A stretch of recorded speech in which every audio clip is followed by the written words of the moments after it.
Why does this lagoon look like it's made of layered blue glass? And how did the Maya build a pyramid that comes to life, but only twice a year? And if that sounds impossible, wait until you hear about the volcano that swallowed an entire village.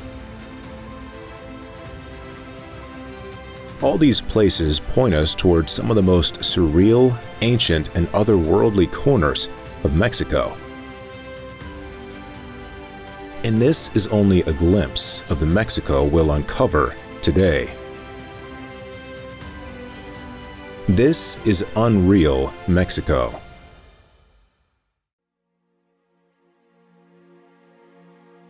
While most waters crash and roar, Bacalar only whispers, serene and haunting.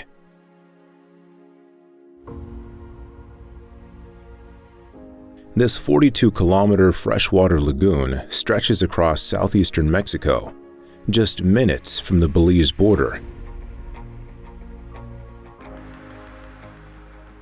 They call it the Lagoon of Seven Colors, and that name comes from how the blues shift constantly.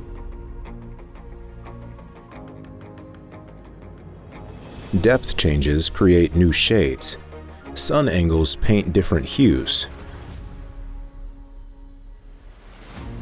Mineral content adds its own tint.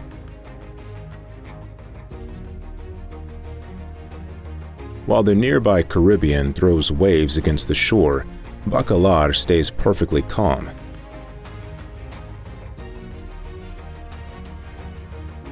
No surf defines this place, just gradients that flow into each other.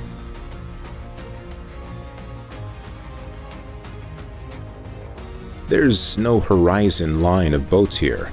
No tide marks the time.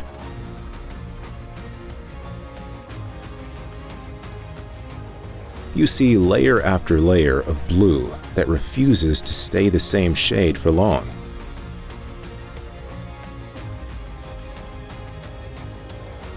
What looks like stillness actually holds constant variation.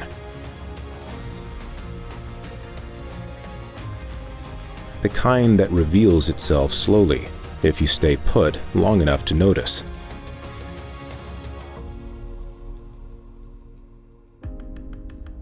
You walk in and feel the water warm your skin first, then cool around your knees. The floor feels silt smooth under your feet, broken only by submerged roots of scattered stones.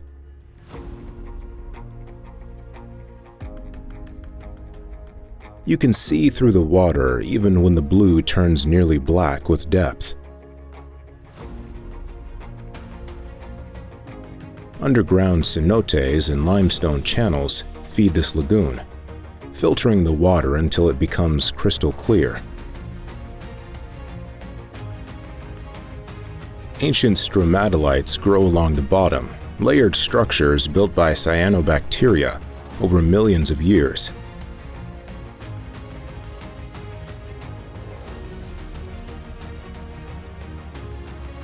They look like ordinary rocks, but they're actually some of Earth's oldest living organisms.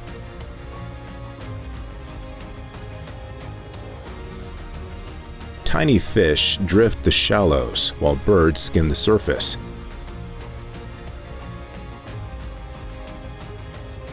In deeper cenotes, schools of fish gather like moving shadows.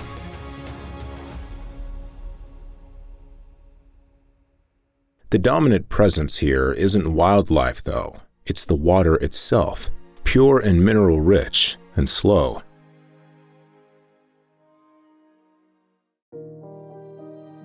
From a distance, it looks like a waterfall stopped mid-fall. Frozen, not by cold, but by stone.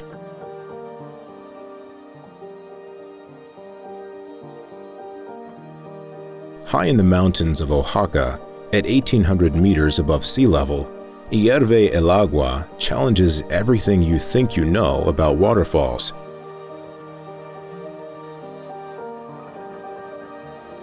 The name means the water boils, but the springs here are only warm, not hot.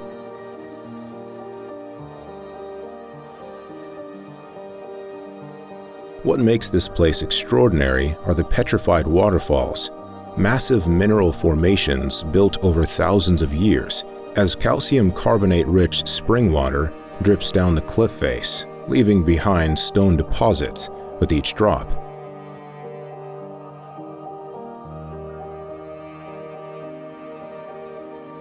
The formations create an optical illusion that stops you in your tracks.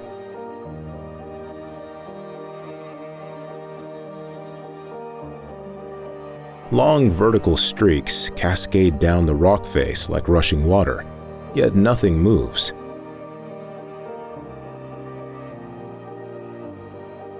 You hear the soft trickle of new deposits forming as fresh mineral water continues its ancient work.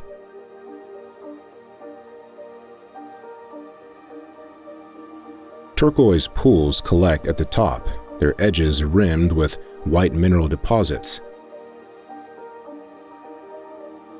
Standing barefoot in these shallow pools, the water feels soft against your skin at 22 to 27 degrees Celsius. The view drops away dramatically into folded mountain ridges that stretch to the horizon.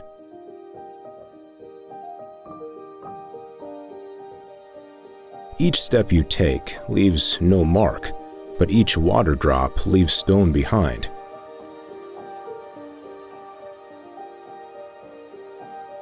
The process mirrors how stalactites form in caves. Mineral-rich water flows and solidifies layer by layer.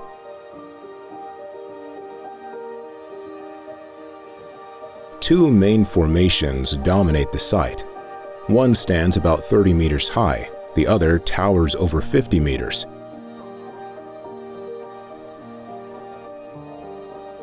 Ancient Zapotec stone channels still direct water through terraces nearby, testament to centuries of human presence. Local communities now manage access carefully, keeping development minimal. Hierve el Agua remains caught between motion and stillness, a waterfall that doesn't fall, constantly forming but never finished.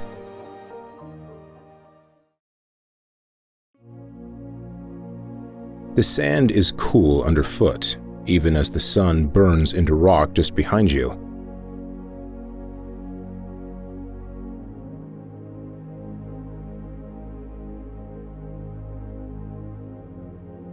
At Balandra Beach, near La Paz in Baja California Sur, you're stepping into one of Mexico's most protected natural treasures.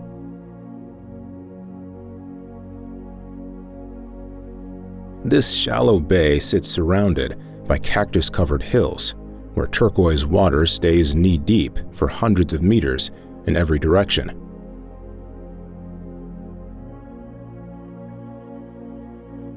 Only a limited number of visitors can enter each day, keeping this fragile ecosystem intact.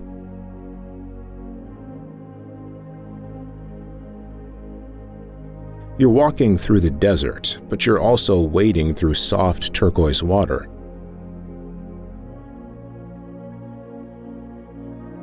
There's no surf here, no hotel towers blocking the horizon, no music from beach bars. Just tide, light, and land that's been left completely alone.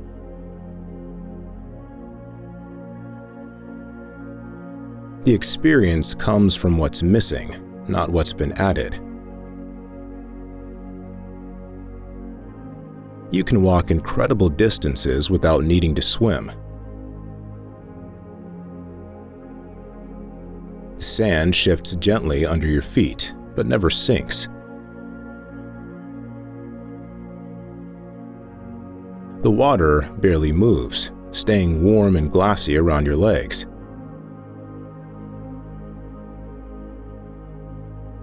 Stingrays glide beneath your shadow, and in the distance, the famous Onga de Balandra stands guard.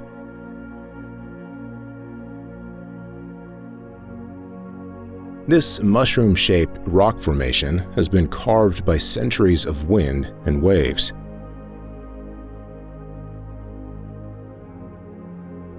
The surrounding cliffs rise dry and red, showing layers of volcanic and sedimentary rock.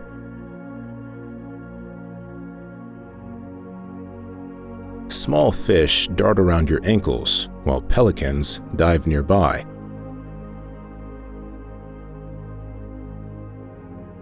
Mangroves line the edges, filtering the water and anchoring the shoreline. The entire system depends on staying undisturbed. No plastic chairs crowd the sand. No jet skis break the silence.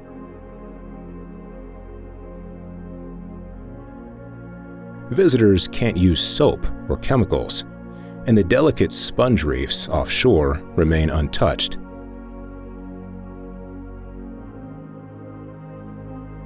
Balandra doesn't impress with size or drama. It holds perfectly still.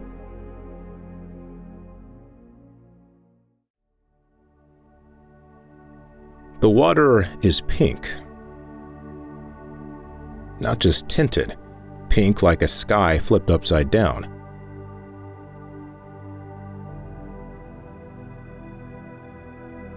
Las Coloradas stretches along Mexico's Yucatan Peninsula coast, where salt ponds shimmer in shades from light rose to deep magenta.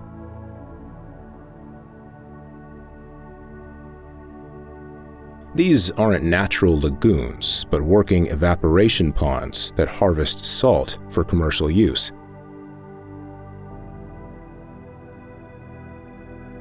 Yet the colors feel like pure fantasy.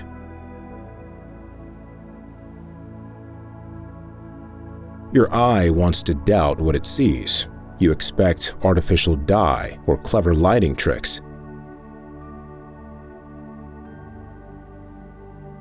But the pink comes from tiny microorganisms called Dunaliella salina and brine shrimp that love high-salt environments.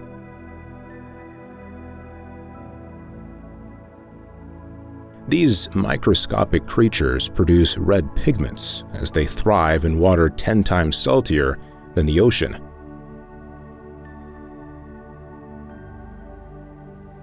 During dry season, when evaporation peaks, the colors intensify into electric magenta. You walk along the edges on hard-packed salt and wind-blown sand.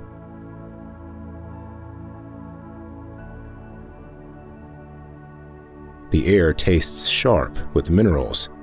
The silence feels heavy and complete. No splashing, no swimming. Just clean lines of white salt, pink water, and blue sky in perfect balance. A breeze barely moves the surface.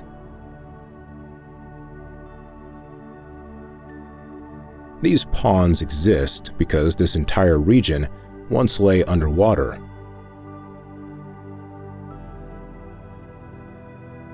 As ancient seas retreated, natural salt flats formed.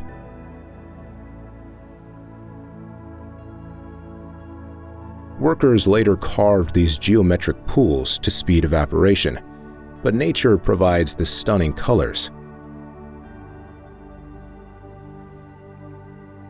Flamingos cluster in nearby lagoons, feeding on the same algae that paint the water pink.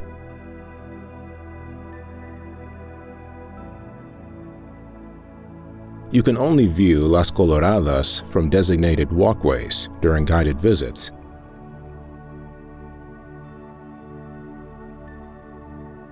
The ponds aren't for bathing, and strict conservation rules protect both the visual magic and the surrounding biosphere.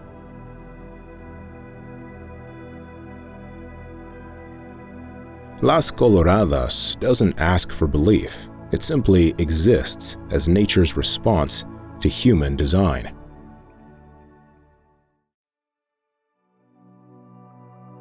The water doesn't fall in one drop. it drums over and over across limestone steps.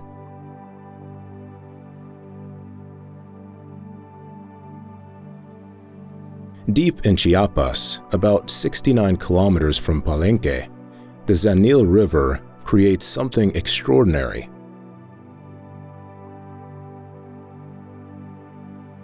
This isn't a single waterfall, but a series of cascades and pools that stretch through the jungle.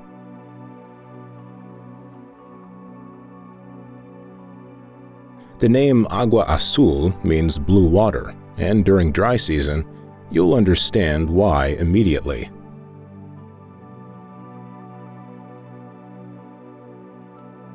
The sound is constant, rushing but not overwhelming. Each drop is shallow, but the repetition builds.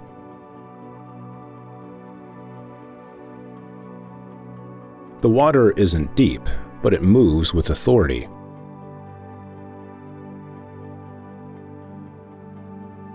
Below every step is a pool. Below every pool is another ledge. It's not dramatic, but it doesn't stop. You walk alongside the river as the path rises, dips, and curves with the flow.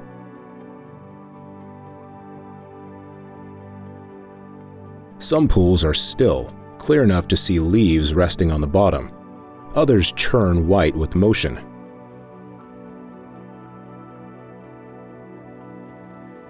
You hear it before you see it.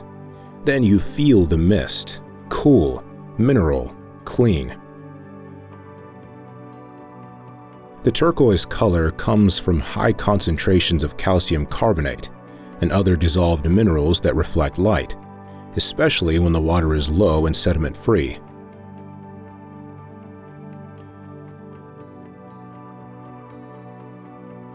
These same minerals deposit onto the rock, constantly building smooth travertine terraces over thousands of years.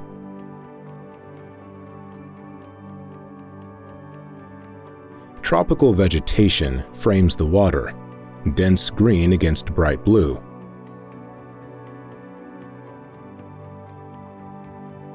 Butterflies hover, insects hum. The contrast is complete but harmonious.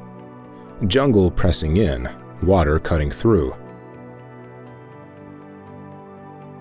Locals swim in designated sections and sell food nearby, but access to the upper cascade stays limited. The most vivid colors appear during dry season, when runoff doesn't dull the clarity. Agua Azul is motion without drama, a landscape built by rhythm, color, and patient erosion.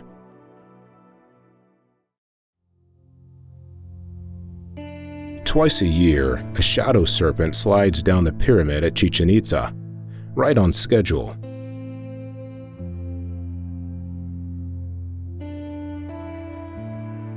This ancient Maya city in Mexico's Yucatan Peninsula holds secrets that architects today still study.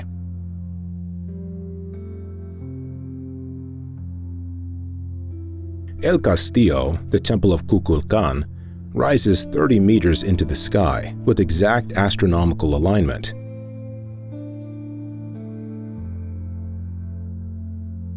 During the spring and fall equinoxes, shadows create the illusion of a serpent moving down the pyramid's staircase.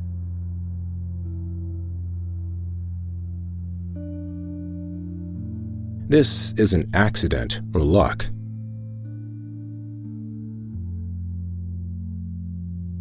The Maya planned every stone for this purpose. They used light and shadow, not just to mark seasons, but to show their power and deep understanding of time itself.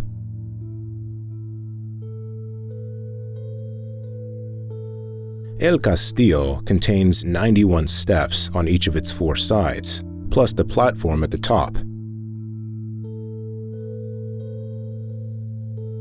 That's 365 total, one for each day of the solar year.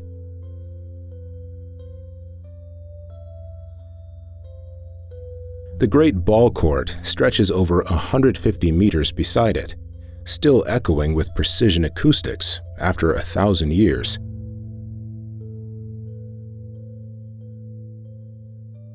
Chichén Itzá served as a major political and ceremonial center between the 9th and 12th centuries.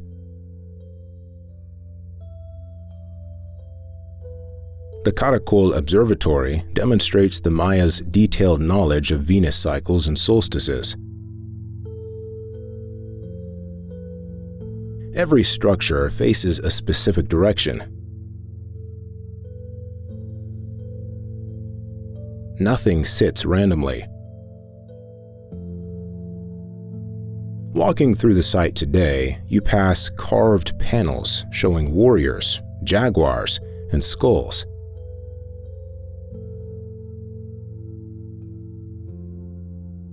The steps feel steep and worn under your feet. Tourists often grow quiet, not from respect alone, but from sensing the mathematical precision surrounding them.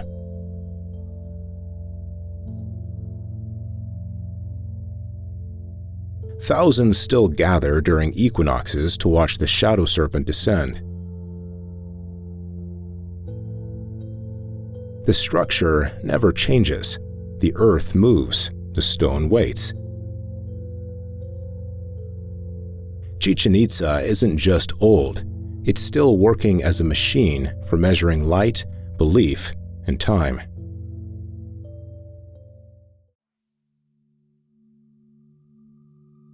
Mexico City moves fast, but the ground it stands on sinks slowly every year.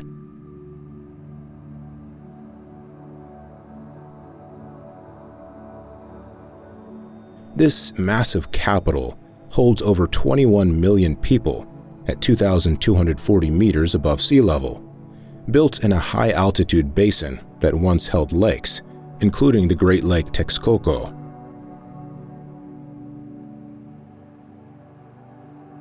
The entire city sits on sediment that's soft, absorbent, and completely unstable.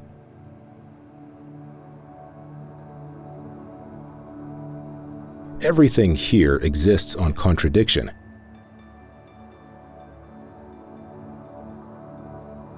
Aztec canals flow beneath modern highways. Colonial cathedrals lean from subsidence while new skyscrapers rise.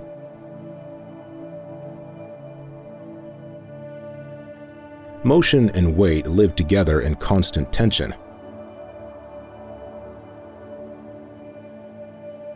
You walk past taco stands next to 16th century churches, crossing plazas that hide buried temples underneath. Vendors call out their goods. Traffic pulses through narrow streets.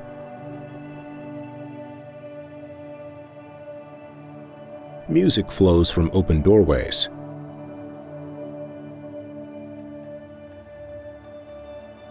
Under your feet lie layers of volcanic stone, Aztec pyramids, colonial foundations, and ongoing construction projects.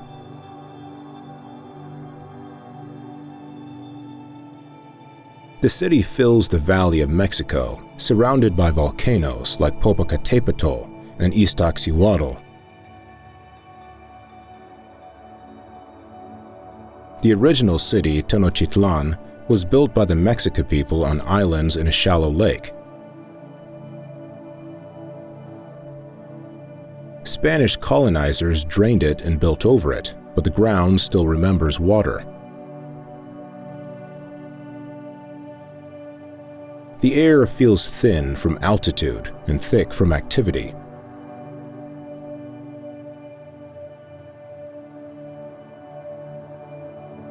During rush hour, streets overflow with people and cars.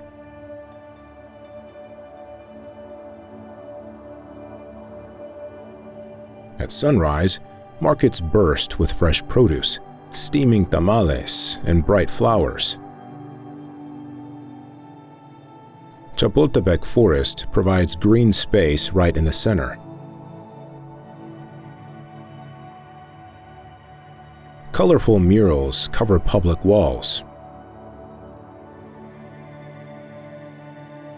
Ancient ruins sit right next to metro stations.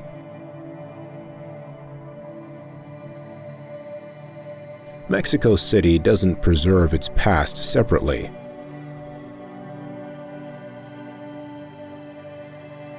The Templo Mayor ruins stand directly behind the Baroque Metropolitan Cathedral.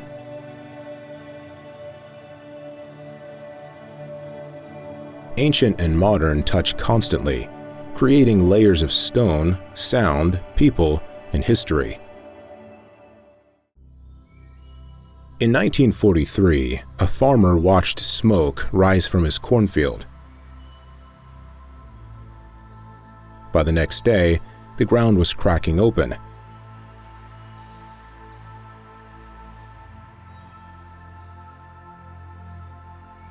Dionisio Pulido became the first person in recorded history to witness a volcano being born.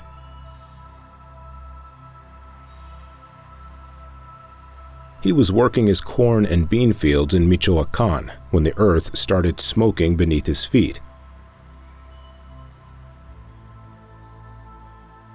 Within hours, small explosions began. By February 21st, a cone was forming. This wasn't some gradual geological process.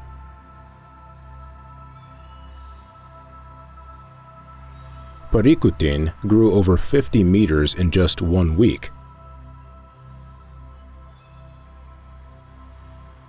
By the end of year 1, it towered 330 meters above the valley floor.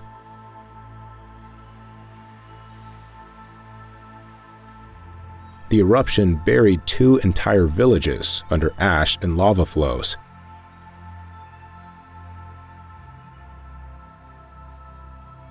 Parícutin village disappeared completely. San Juan Parangaricutiro suffered the same fate, except for its church towers, which still poke through the hardened black rock today.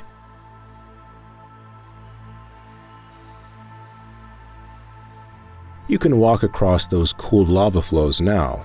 The rock is jagged and cuts through the green highland forest like a frozen river.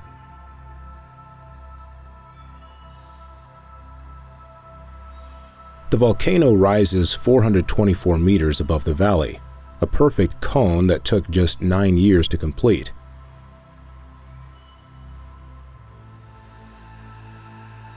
No crater lakes sit at the top, no ongoing activity.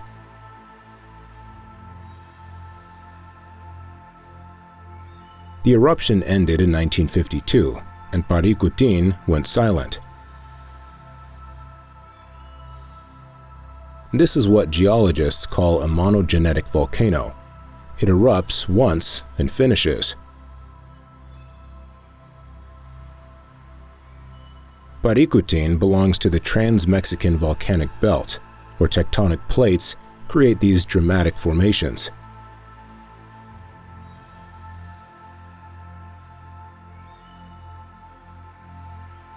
The eruption included explosive phases, lava fountains, and slow flows that locals had to escape on foot, leaving everything behind.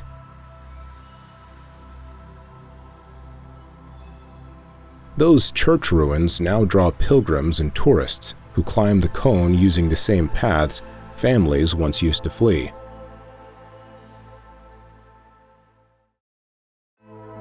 The river winds gently through Chiapas, but the canyon around it rises like a stone wall, over 1,000 meters tall.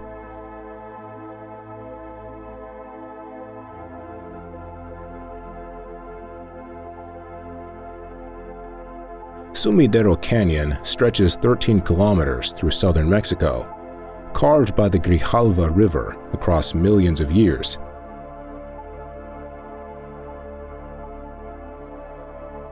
The cliffs tower up to 1,300 meters above the water, creating a vertical world that feels completely sealed off from everything around it.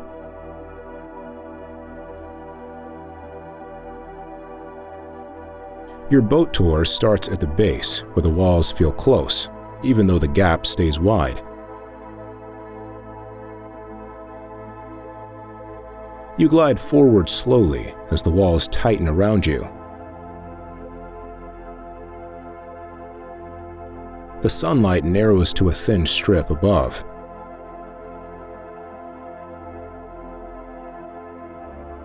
Vultures spiral against that high piece of sky, riding thermals between the limestone cliffs.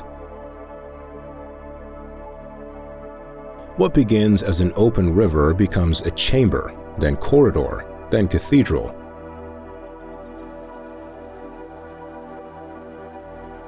The water stays perfectly level while the canyon does not.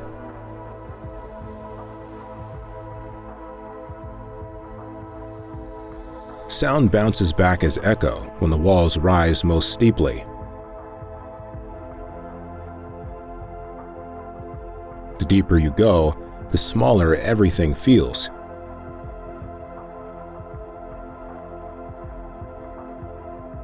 Your boat shrinks, the river shrinks, you shrink too.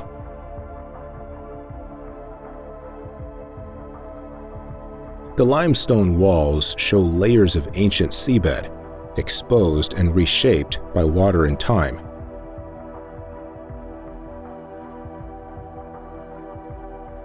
Caves and overhangs shelter birds and bats at different heights. Stalactites form where mineral-rich water drips and shapes stone.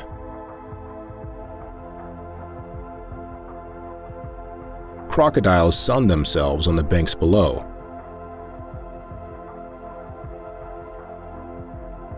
Spider monkeys appear in trees high above.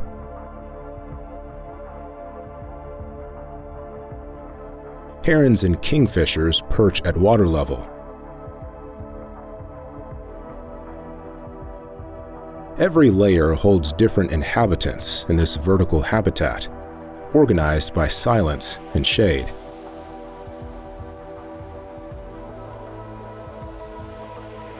This canyon appears in Chiapas' state seal because it represents more than geology.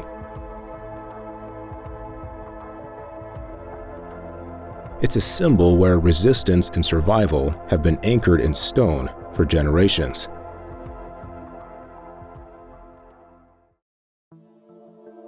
You don't enter Guanajuato in a straight line. You descend, turn, rise, and emerge between buildings.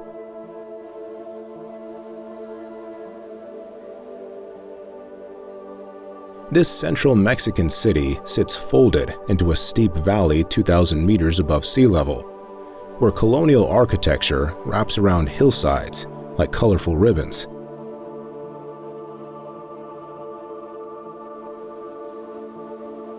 Once one of the world's richest silver mining centers, Guanajuato today feels like a maze of staircases, tunnels, and plazas that seem to appear from nowhere. Roads vanish beneath stone here.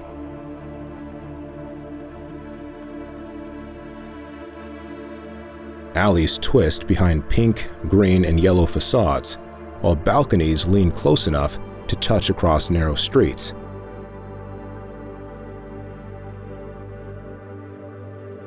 The city's layout wasn't planned for cars. It was carved by foot, mule, and mineshaft.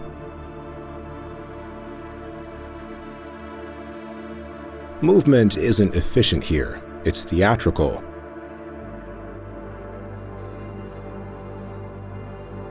You walk uphill without realizing it, turn corners into hidden courtyards, follow guitar music into plazas you never meant to find.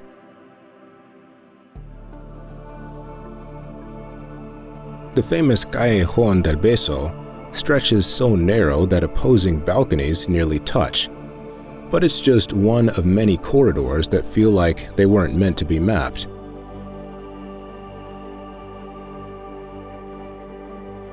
The wealth came from underground, especially the Valenciana mine, which once supplied 2/3 of the world's silver.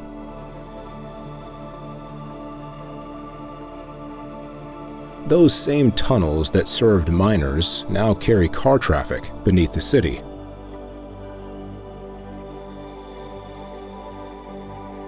Stone churches like La Valenciana in San Diego rose from that silver wealth, their walls heavy with detailed carvings and precise stonework.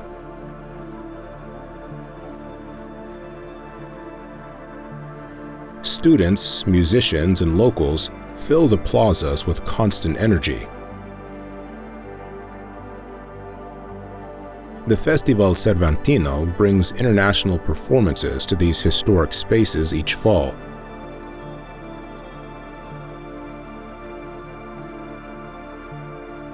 At night, callejoneadas, traditional musical walking tours, fill the alleys with guitar melodies and verses. The Museo de las Momias holds naturally preserved mummies, a darker layer beneath this bright city.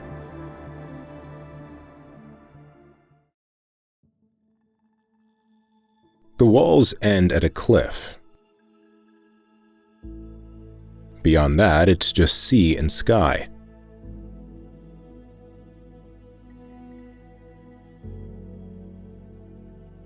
Tulum sits on Mexico's eastern edge, where the Yucatan Peninsula meets the Caribbean Sea.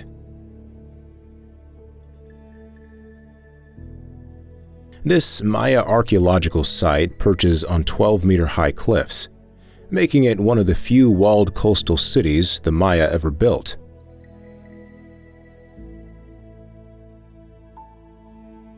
The name comes from the Yucatec Maya word for wall, though locals originally called it Sama, meaning dawn. Standing here, you understand why. These structures don't hide in jungle darkness like other Maya sites.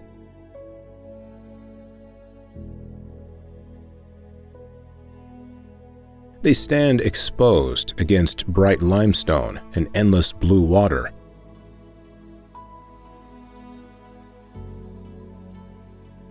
Wind cuts across open plazas where ceremonies once took place.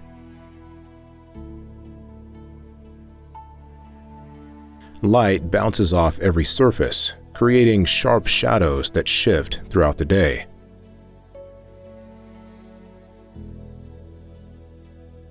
El Castillo, the main temple, sits right at the cliff's edge. Its windows and corners align perfectly with solar events, turning the building into a massive calendar.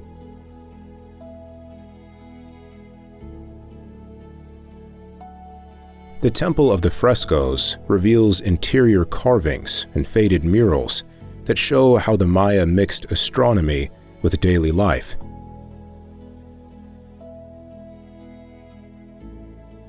Every angle was planned around the sun and sea. The site sits on porous limestone riddled with cenotes and underground rivers below.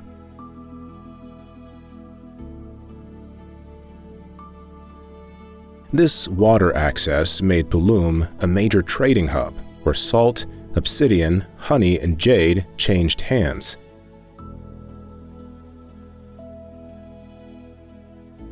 Sea routes and land paths met here, connecting distant Maya cities.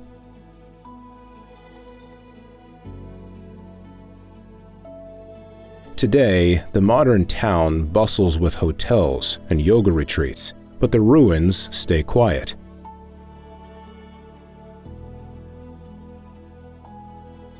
Iguanas warm themselves on ancient temple steps. Sea breeze moves through broken stone doorways. Tulum wasn't the biggest or richest Maya city, but its placement is perfect. Architecture designed not to dominate, but to frame the horizon.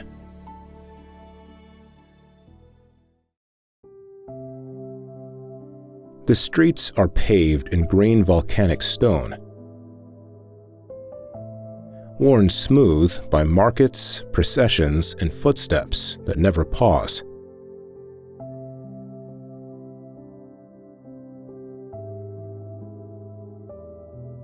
Oaxaca City sits 1,550 meters above sea level in southern Mexico, where colonial architecture meets Zapotec and Mixtec heritage in ways that feel natural rather than forced.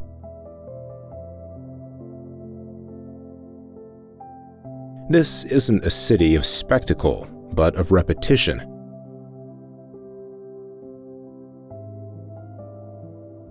Days begin early with pan dulce and smoke from comals.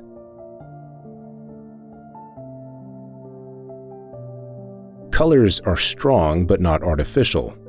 Cochineal reds, indigo blues, stone grays. You walk into the Plaza de la Constitución, where the cathedral holds shade and bells ring on the quarter hour.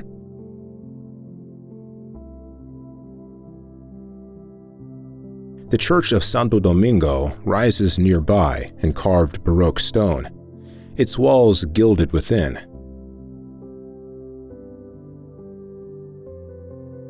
But energy doesn't radiate from the buildings, it moves through them. On one street, a wedding parade winds between vendors. On another, incense drifts from doorways where candles flicker.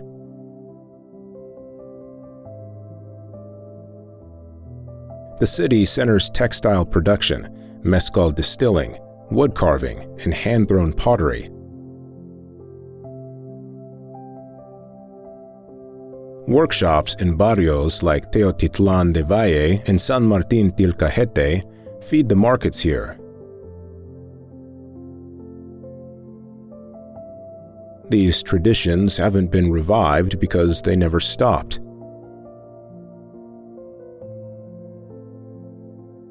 Guelaguetza festivals, Day of the Dead altars, and calendas move through Oaxaca as naturally as rain through cobbled streets.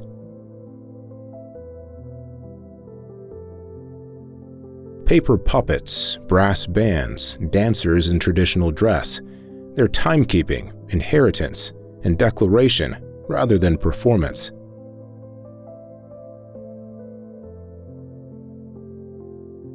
The city rests in a valley shaped by rivers and flanked by Sierra Madre Mountains. Soil, stone, and spice shape what's cooked, built, and grown, from mole negro to mezcal agave.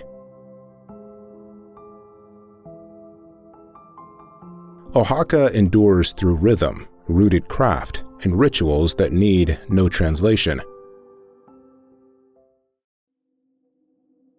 The air is dry, the light sharp, but somewhere just beyond the palms, the Pacific breathes in.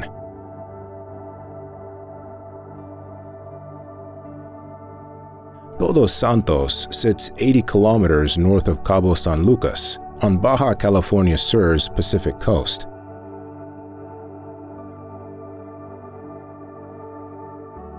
This Puebla Mágico rests between the Sierra La Laguna Mountains and the ocean, where desert meets surf and history meets retreat.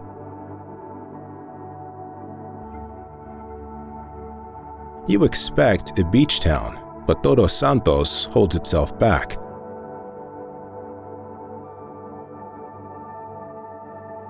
The shore is close, but not crowded.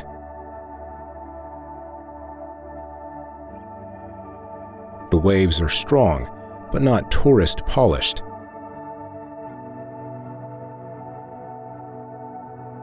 Its heart beats slower through galleries, courtyards, mission bells, and open sky.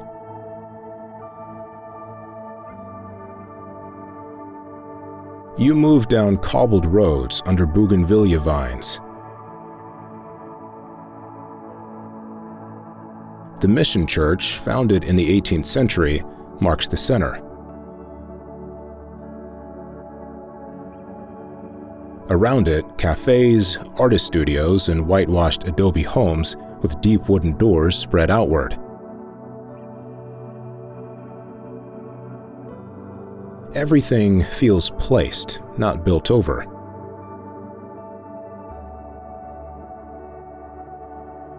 Todos Santos has long drawn artists, writers, and those passing through, not for spectacle, but for space.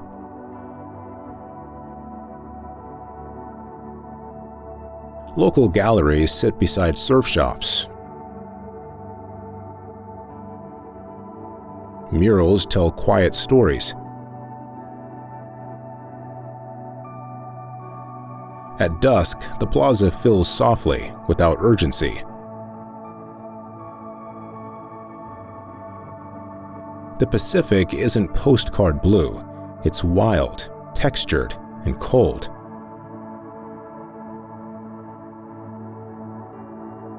Playa Cerritos draws surfers year-round. Whales migrate just offshore.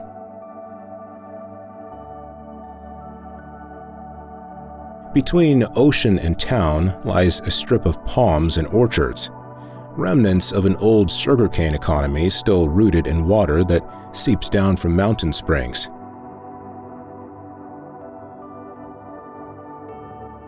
Rain is rare. Heat arrives early, softened by sea air.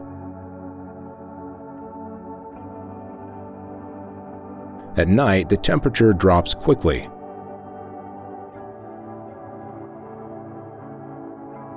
Locals know when to plant, when to wait. The silence is part of the town, not absence, but rest. Todos Santos balances between dry land and salt air, slow days and wide sea.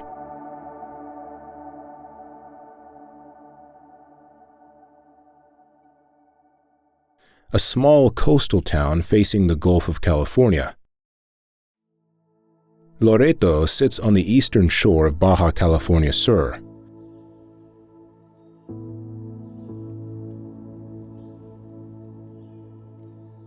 This was the first Spanish colonial settlement on the Baja Peninsula, tucked between the Sierra de la Giganta Mountains and the sea. Calm waters stretch toward remote islands, while centuries of history rest quietly in the streets.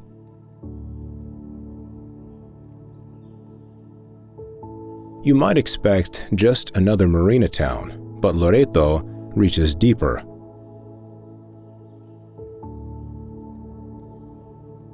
The sea teems with marine life, while the streets stay peaceful.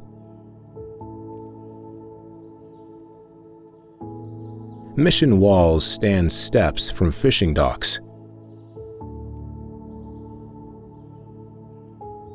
This place keeps a low profile, but holds long memories.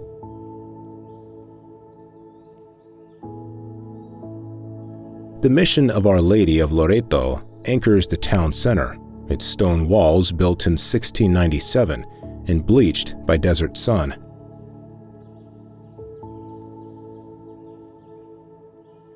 Small museums nearby preserve pieces of missionary routes and stories of indigenous resistance.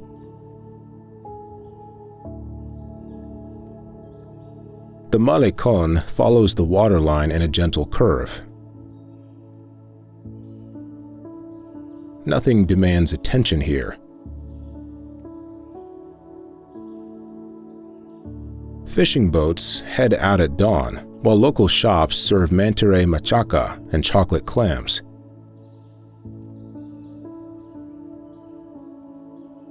Families gather in the plaza each evening.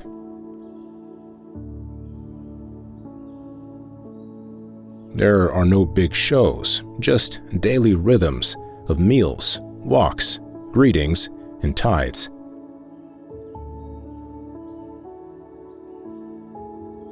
The Loreto Bay National Marine Park protects offshore islands and reefs.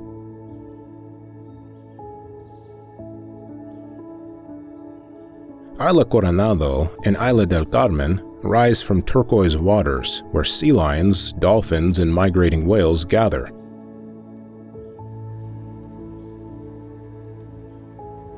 The land stays dry and golden while the sea pulses with life.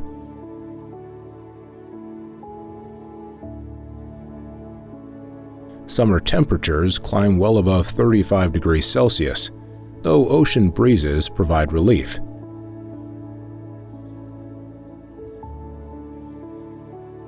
Winters bring dry, mild weather. Wind shifts bring birds and change the morning's feel.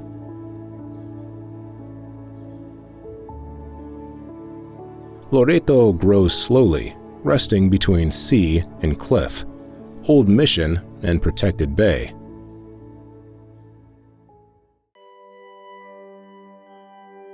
The ferry slows, and the water turns from deep blue to electric turquoise as Isla Mujeres comes into view. Low, narrow, and edged in light.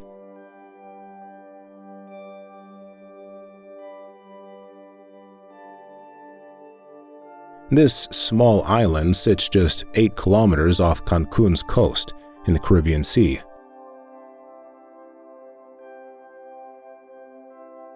At only 7 kilometers long and less than a kilometer wide, it blends a quiet fishing town core with coral reefs, sea turtles, and slow coastal rhythms.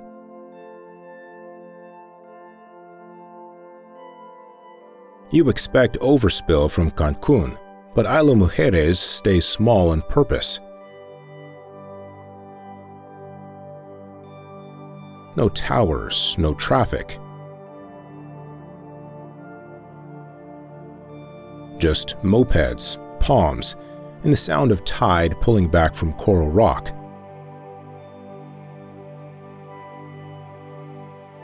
The beach curves, but never stretches far.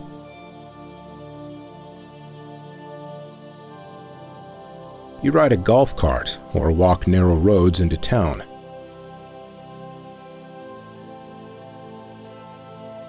Houses are painted in bright pastels. Hammocks hang across porches.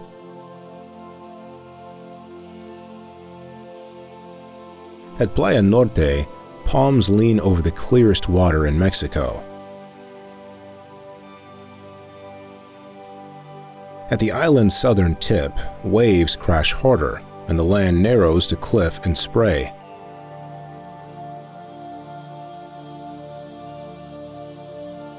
Local fishers still head out early.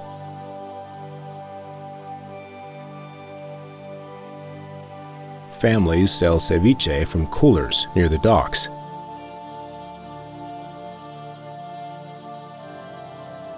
On the eastern shore, the Ixchel Temple ruins honor the Maya goddess of the moon and fertility, a reminder that the island was sacred long before resorts existed across the channel.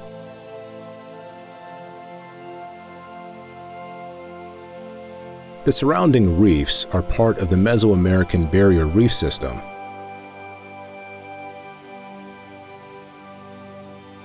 Sea turtles nest here. Snorkelers pass over rays and coral fans in calm water.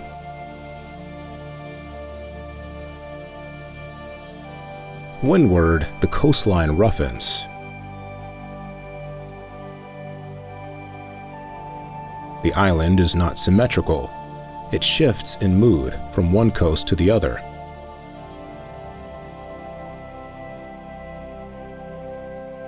The heat is softened by sea breeze. Rain arrives in short bursts.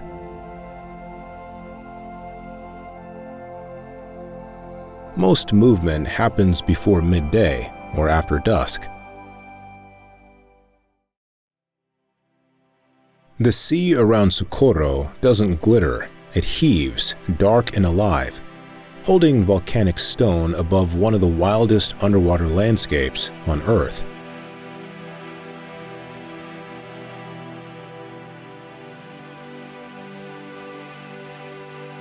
Socorro Island rises 600 kilometers off Mexico's Pacific coast, as the largest of the Revillagigedo Islands. This remote volcanic summit breaks the surface where few humans venture, home only to a small naval station and an otherwise uninhabited peak.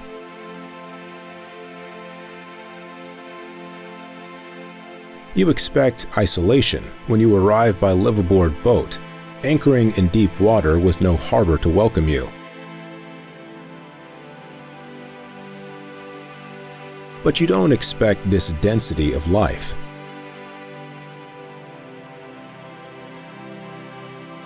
Giant manta rays with 6-meter wingspans glide through the currents.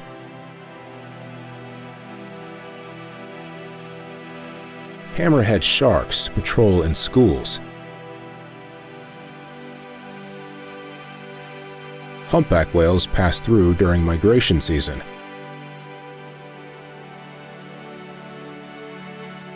The volcanic land above stays almost silent. The sea below pulses with constant motion.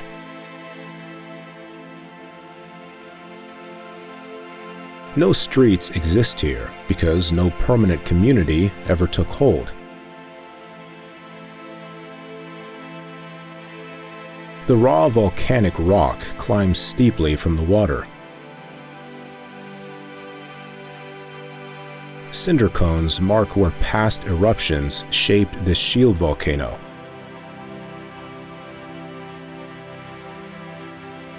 Sharp ridges cut against the sky. Scientists and divers visit for research and observation, their presence temporary and purposeful.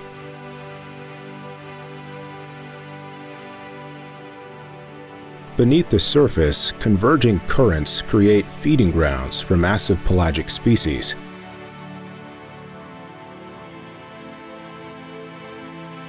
Whale sharks cruise through these waters. Bottlenose dolphins approach divers without fear. Manta rays circle in cleaning stations, where smaller fish remove parasites.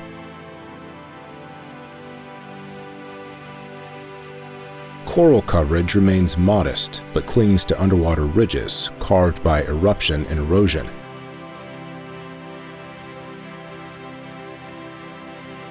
Tropical temperatures hover between 20 and 30 degrees Celsius, but wind and swell define each day's character. Rain falls hard and disappears quickly.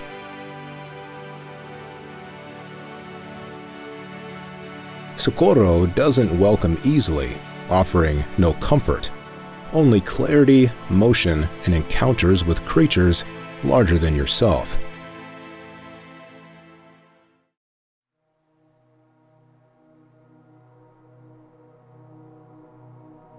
The sand is soft and pale, but behind the beach, Cancun rises in straight lines. A city built for arrival, not for stillness. Located on the northeastern tip of Mexico's Yucatan Peninsula, this Caribbean coastline was transformed in the 1970s from sparsely inhabited coast into one of Latin America's most visited destinations.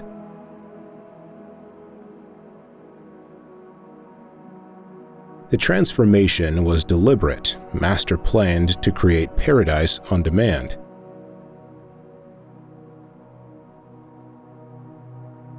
You expect paradise, and you find beauty, but it's curated.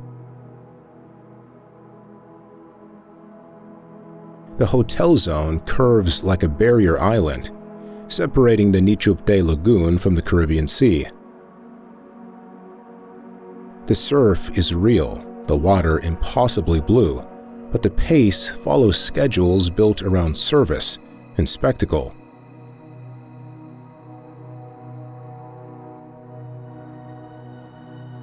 Resort towers line the coast in careful succession.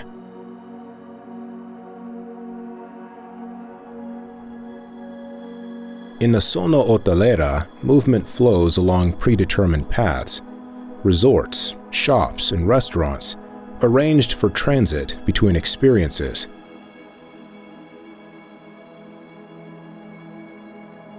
Downtown Cancun reveals different rhythms entirely. Street food stalls serve locals heading home from work.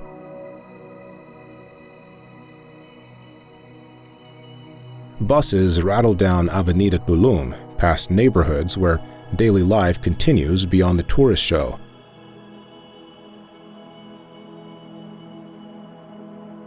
The Yucatan identity surfaces in mercados, selling fresh produce, and music drifting from corner cantinas, and Yucatecan specialties like cochinita pibil, slow-cooked in banana leaves.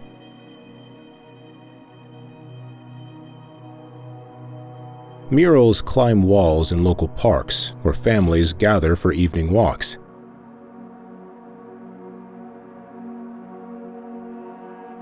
The coastline delivers spectacular beauty: white sand beaches, calm turquoise waters, coral reefs protecting the shore. The Nichupte Lagoon hides mangroves, crocodiles, and bioluminescent plankton.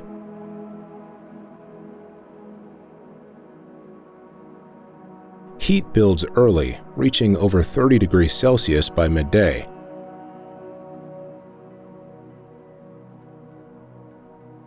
Afternoon rain arrives quickly, then passes.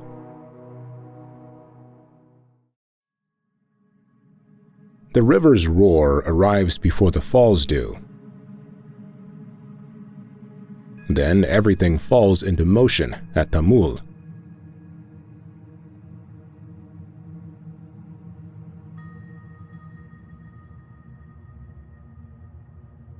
This 105-meter giant stands as the tallest waterfall in San Luis Potosí, where the Tampaón River crashes into a jade-green gorge surrounded by dense jungle and ancient karst formations in Mexico's Huasteca Potosina region.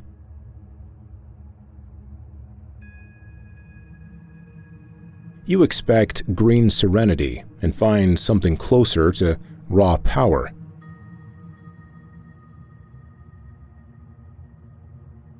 The plunge erupts in spray, turning still air into mist.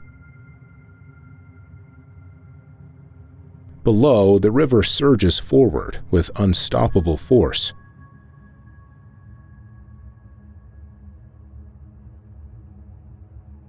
Above, limestone cliffs stand silent and solid.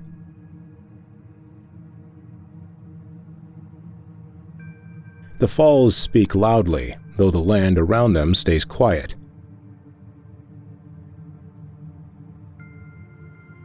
Your boat drifts beneath hanging vines and towering cliffs as you approach.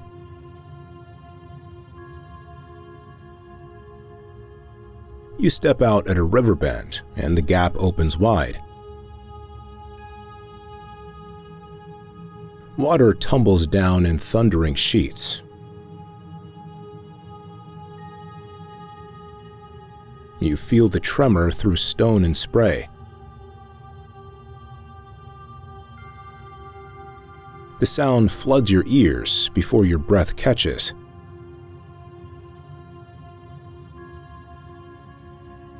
Local Otomi Teanak communities know this place deeply.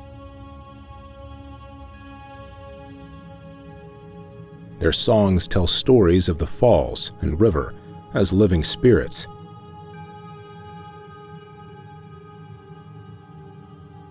Boat guides follow traditions passed down through generations.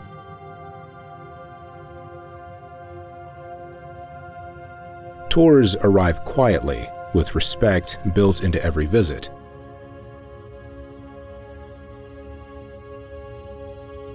Eco-lodges blend into hillside and jungle, keeping the natural balance intact.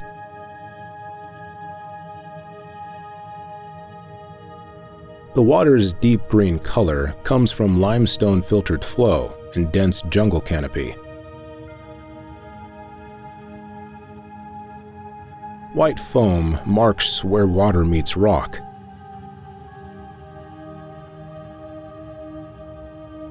The gorge walls rise vertical and ancient, carved over thousands of years by river and rain.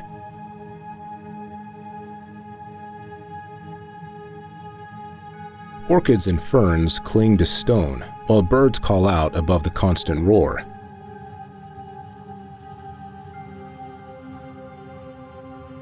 Tamul's flow changes with Mexico's rainy season.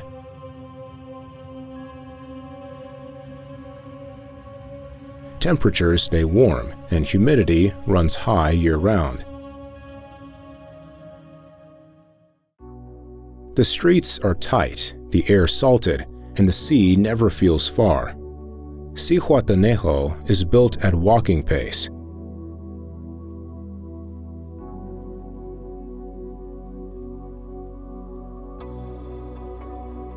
This coastal town sits on Mexico's Pacific side, in Guerrero State, tucked into a sheltered bay surrounded by green hills.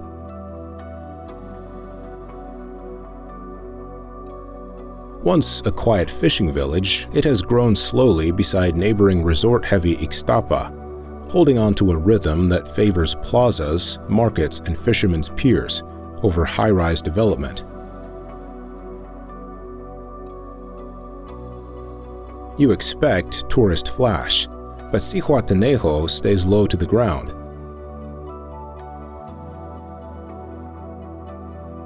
Its waterfront walkway, the Paseo del Pescador, still smells like morning catch. The beaches aren't manicured, they're used, lived in, folded into daily routine.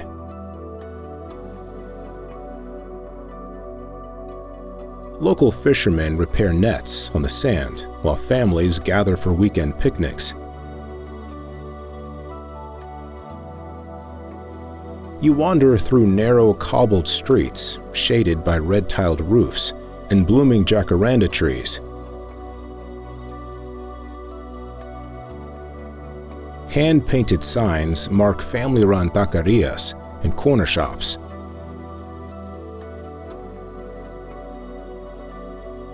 The central market hums with activity, packed with dried chilies, sweet tamarind ponds, ripe mangoes, and smoke drifting from comal griddles. Nothing feels staged or put on for visitors.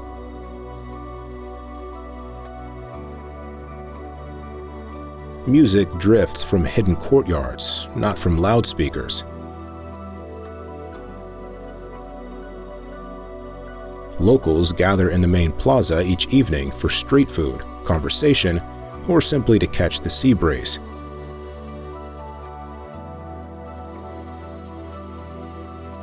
Colorful fishing boats crowd the shore at Playa Principal, while local artisans set up sunset stalls selling hand-woven hammocks and carved wooden masks.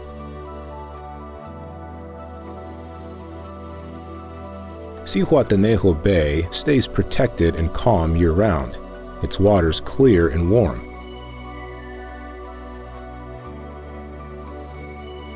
Beaches like Playa La Ropa and Playa Las Gatas curve naturally around the coastline, backed by palm-covered cliffs.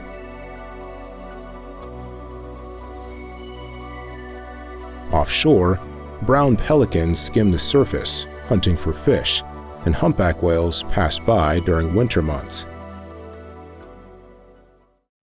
The reef begins almost at the shore, and beyond that, the sea deepens fast into color and silence.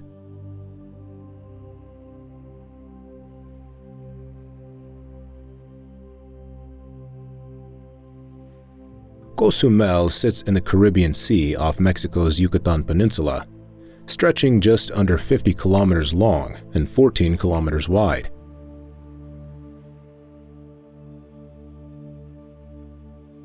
This island draws divers from around the world with its coral reefs, calm turquoise shallows, and dramatic drop-offs where the ocean floor disappears into deep blue.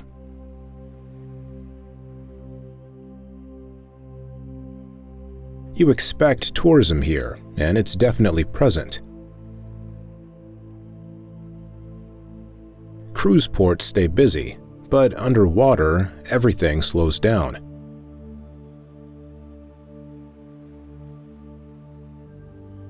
The coral moves at its own patient pace.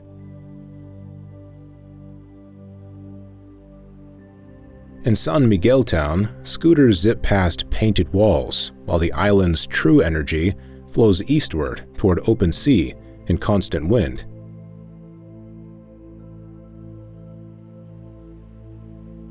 Walk through town and you'll find shops and taquerias clustered near the waterfront.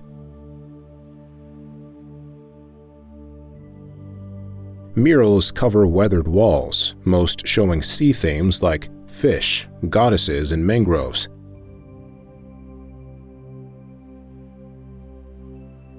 Head out of town, though, and roads quickly disappear into jungle and limestone. You'll ride long stretches completely alone, surrounded by green vegetation and salt air.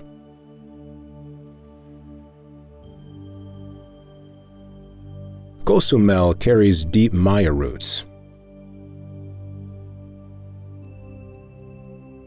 Ancient people once made pilgrimages here to honor Ixchel, goddess of fertility and the moon.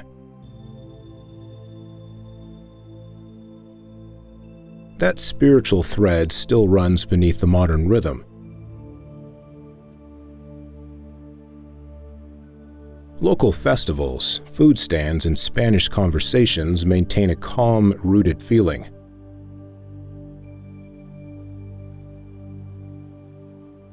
The Mesoamerican Barrier Reef hugs the island's protected western side. Drift diving past towering coral formations, sea turtles, eagle rays, and colorful sponges forms the island's true heart.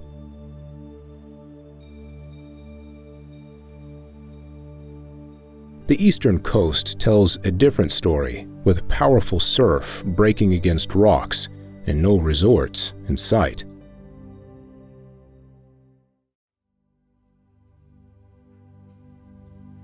The beach feels close, no matter where you stand in Playa del Carmen. Light hits flat streets, and the sea is always pulling toward it.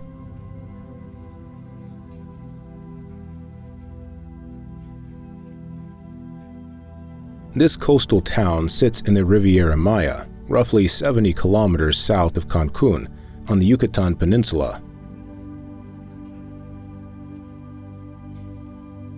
What began as a simple ferry stop to Cozumel has grown into a compact city that blends pedestrian pace, buzzing nightlife, and easy access to reef, jungle, and cenote.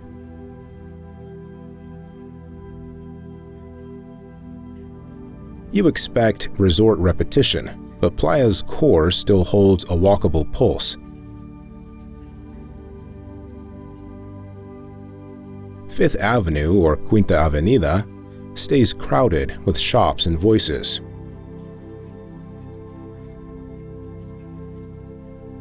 Yet 1 block east, waves touch the sand. 1 block west, the jungle waits.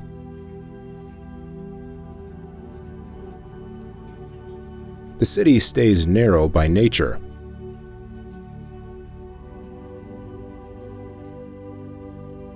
Side streets are bright with taquerias, hostels, and trees breaking through pavement. Bikes pass quietly.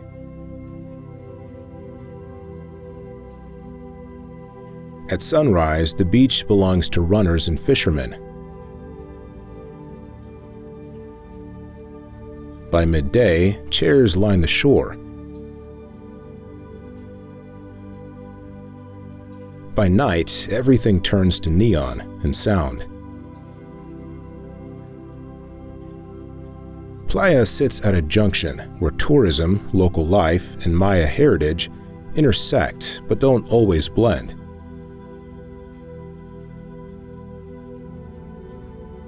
You find Yucatecan dishes in small homes turned restaurants. Murals speak to both struggle and memory.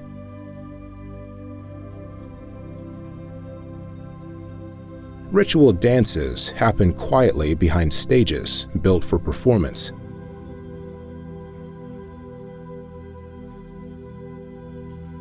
Just offshore, the Mesoamerican reef pulses with marine life. Cenotes lie hidden in the jungle nearby, deep limestone sinkholes filled with clear, cool water.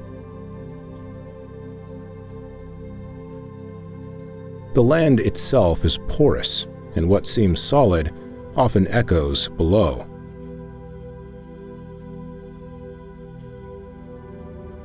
Days are hot and humid, ranging from 25 to 32 degrees Celsius.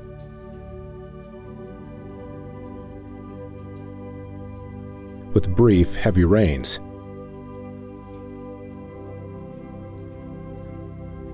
The city runs early and late.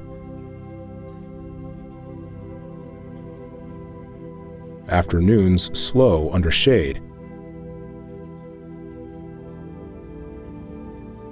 Sea breeze cools only the first few blocks from shore. The land ends in granite, not soft or slow, but abrupt, where cliffs drop straight into deep blue.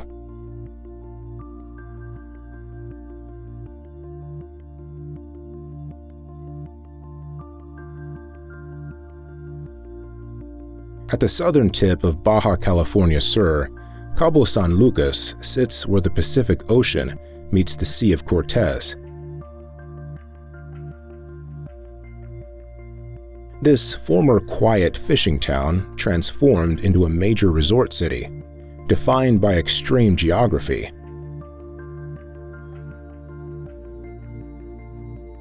Arid desert, dramatic coastline, and the iconic arch at land's end create a landscape carved by wind and sea.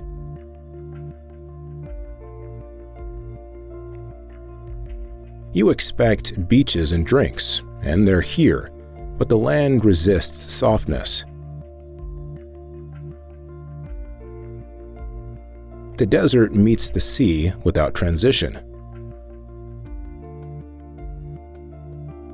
The arch isn't decorative, it marks finality.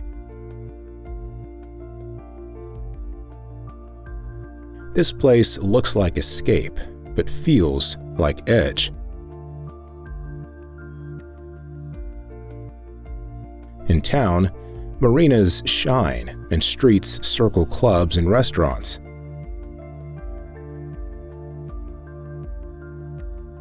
A few blocks out, dust and sun dominate.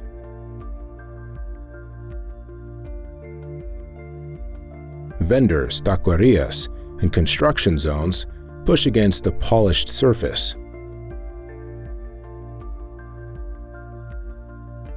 Nothing here stays hidden. The light reveals everything.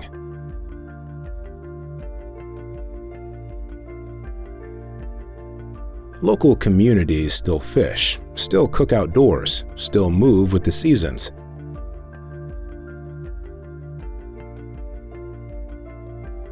Artisans work in alleys behind luxury storefronts.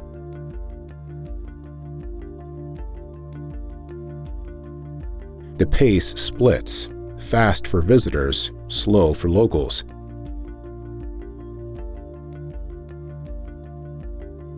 Boats leave the marina before dawn, chasing marlin and history.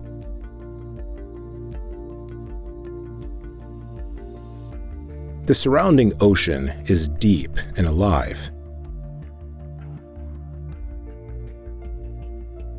Humpback whales breach offshore. Sport fishers cast into steep waters.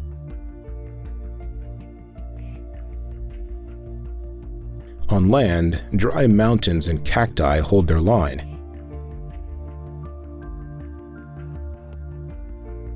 The arch, or El Arco, stands like punctuation, where the sea carves its signature into rock.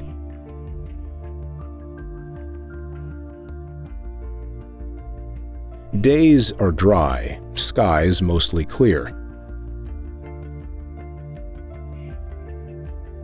Temperatures sit between 20 and 35 degrees Celsius, depending on season.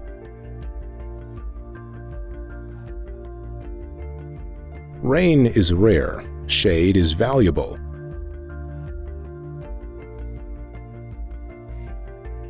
Wind picks up in the afternoon.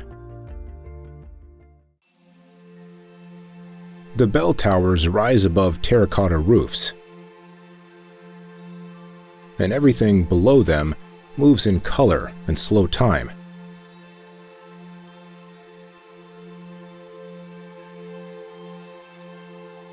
San Miguel de Allende sits at 1,900 meters above sea level in central Mexico's Guanajuato state.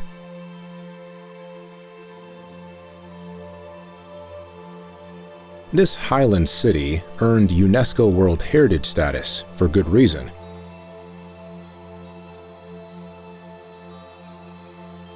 Once a quiet colonial town, it's now famous for Baroque architecture, vibrant art scenes, and cultural fusion that feels natural rather than forced.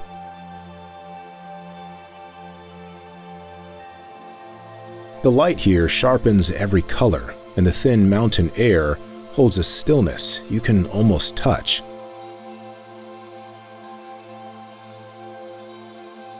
You expect quaint and fine composition instead.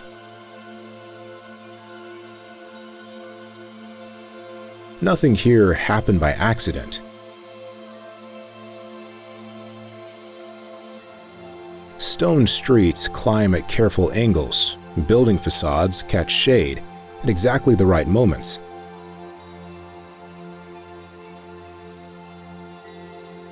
Churches sit positioned for perfect silhouettes against the sky.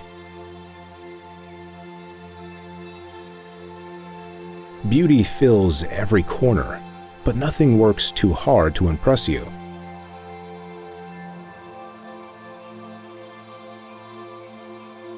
Cobblestone streets rise unevenly toward the city center.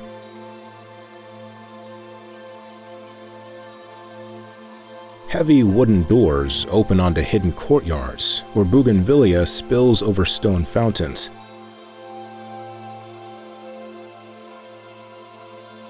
The Parroquia de San Miguel Archangel dominates the main square, built from pink volcanic stone in a Gothic style that seems to float above the surrounding buildings.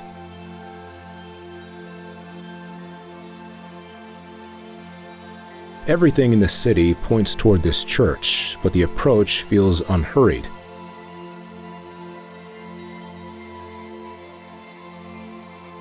Art flows through San Miguel like water.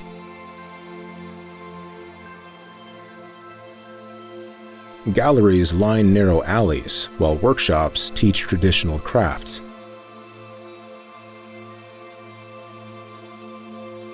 Paper flags stretch between buildings in bright colors. The central jardín hosts mariachi bands most evenings. Expats and locals shop at the same markets and gather for the same festivals.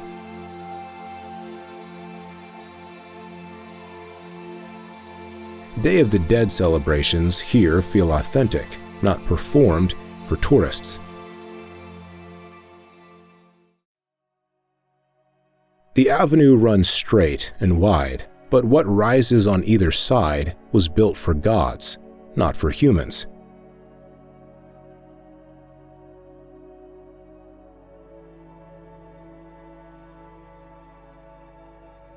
Welcome to Teotihuacan, an ancient Mesoamerican city just 40 kilometers northeast of Mexico City.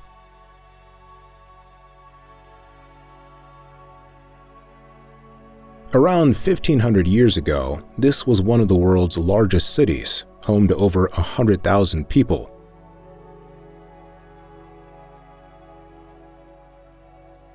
Today, you'll find the Avenue of the Dead, the Pyramid of the Sun, the Pyramid of the Moon, and temples aligned with stunning celestial precision.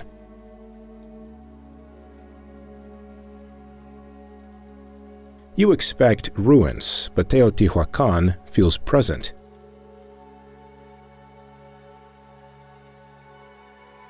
The symmetry holds, the steps rise steep, the stones still heat under midday sun.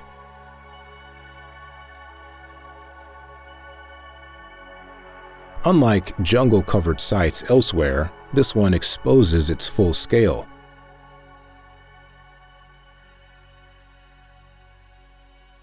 You walk where thousands once processed, not through ruins but through living design.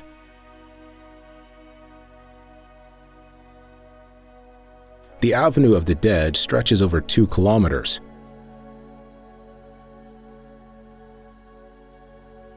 You walk toward the Pyramid of the Moon, flanked by low platforms and ancient plazas.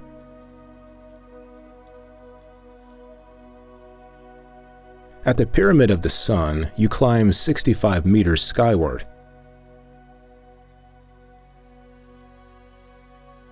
Each step was made for ritual, not comfort.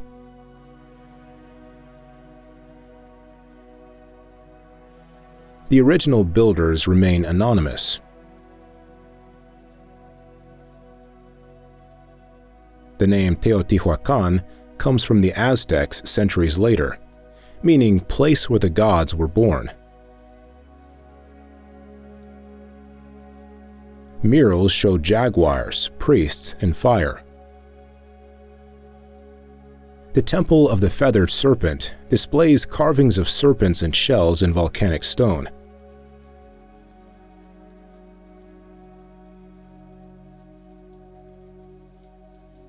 The city sits in a broad valley, surrounded by volcanic mountains.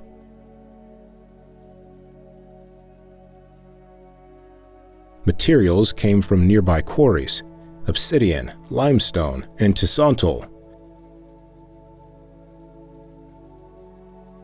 At 2,300 meters altitude, mornings are cool and clear.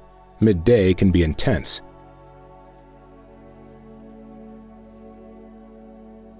The rhythm is vertical, measured in movement up and down stairs, built to change your breath.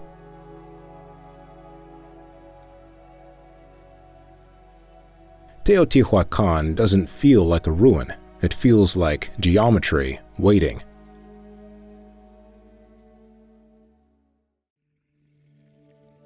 The hills drop straight into the sea, and between them, Puerto Vallarta folds itself into layers of light, tile, and tide.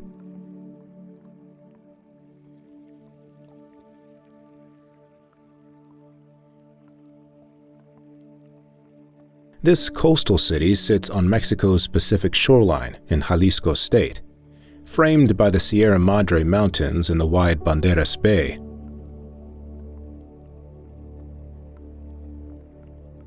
What started as a simple fishing village grew into something special, a destination where traditional architecture meets vibrant cultural life and stunning natural beauty.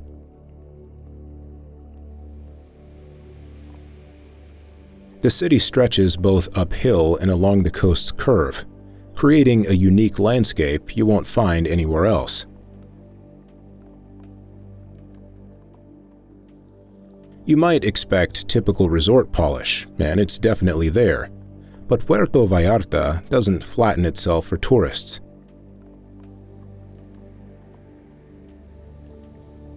Cobbled streets climb steep hills at angles that make your calves burn.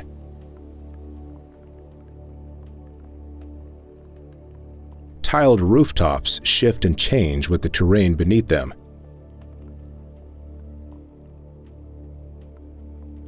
One block feels perfectly polished for visitors, while the next pulses with deeply local energy.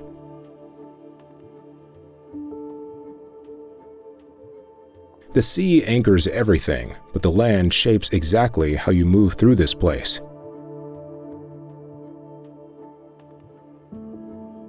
Walk the Malecón, and you'll find sculptures lining the seawall, while waves crash loud against the rocks.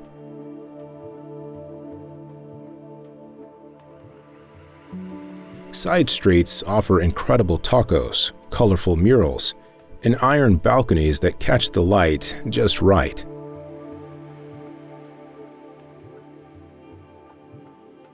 The Church of Our Lady of Guadalupe rises from the city center, its crown visible from nearly every slope around town.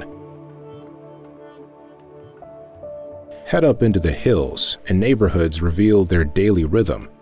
Laundry lines stretched between buildings, tamale steam rising from street corners, and kids dodging mopeds on narrow streets.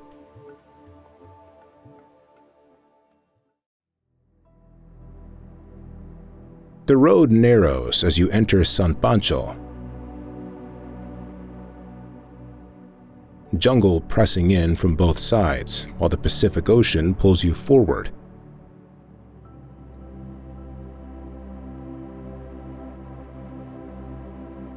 This small coastal town sits 45 kilometers north of Puerto Vallarta, officially called San Francisco, but known to everyone as San Pancho.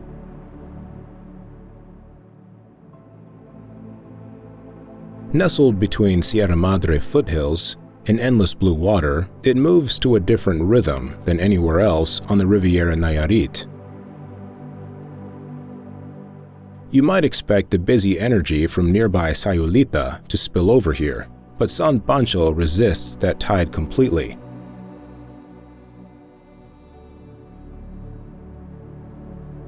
The beach stretches wide and mostly empty. No traffic lights interrupt the flow.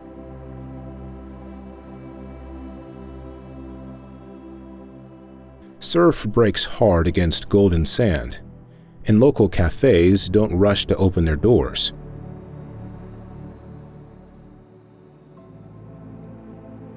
Growth happens here, but it's filtered through intentional calm that shapes everything. Walk down Avenida Tercer Mundo, the town's main street that leads straight to the ocean. Colorful murals cover walls, while papel picado flutters overhead.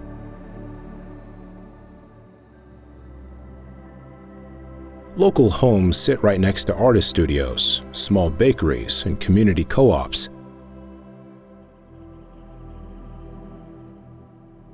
Everything feels carefully placed, rather than quickly built.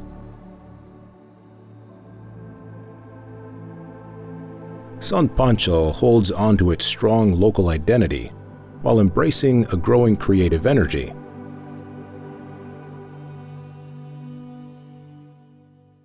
Community projects, from ecological centers to music festivals, define the town's heartbeat.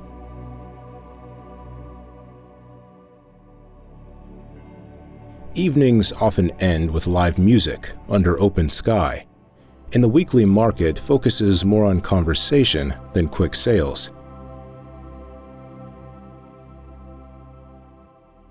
The coastline stays raw and untamed. Palm trees lean toward crashing waves, while jungle trails wind north to hidden coves. Salt mixes with mango and earth in the warm air. Temperatures hover between 25 and 32 degrees Celsius year-round, with summer rain arriving in quick bursts. The water turns pink at the edge, not from sunset, but from thousands of flamingos shifting as one.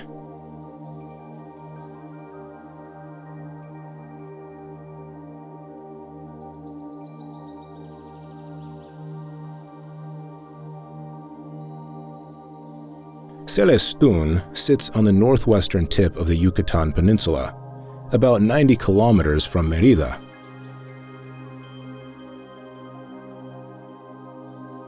This small coastal town rests where the Ria Celestún estuary meets the Gulf of Mexico.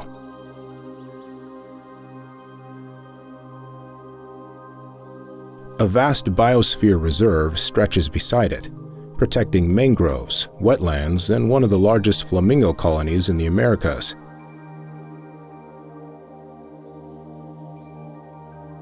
You expect beach stillness here, but this place pulses with migration and tide. The sea stays quiet while the estuary teems with life. Flamingos rise in waves across the water. Salt air mixes with warm wind in the sweet rot of mangrove roots.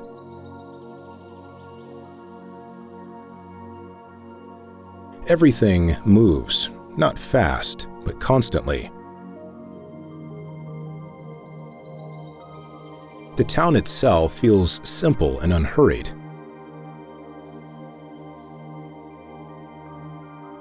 Sandy roads wind past low houses where kids ride bikes in the afternoon heat. Boats launch from the dock at the river's mouth, where guides navigate through narrow canals, shaded in green.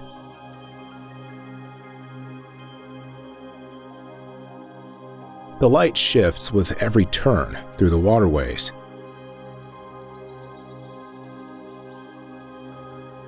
Celestun's identity comes from fishing, salt harvesting, and protecting nature.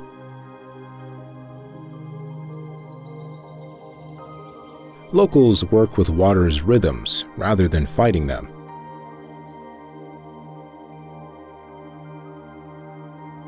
Shrimp dry on nets stretched between posts. Ceviche gets served under palapas near the shore.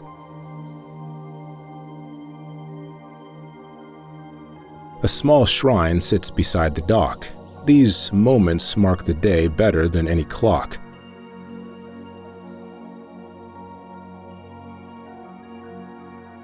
The Ria Celestun Biosphere Reserve covers over 590 square kilometers. It holds freshwater springs, crocodiles, herons, and vast forests of red and black mangrove.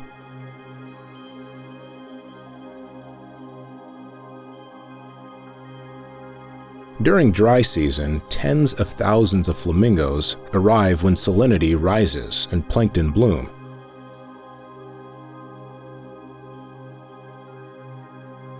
Temperatures hover between 24 and 33 degrees Celsius year-round.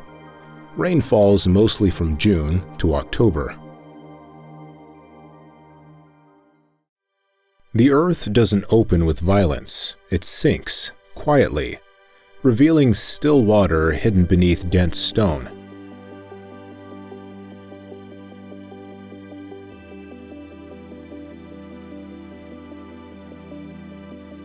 Across the Yucatan Peninsula, over 6,000 cenotes dot the landscape like natural windows into an underground world.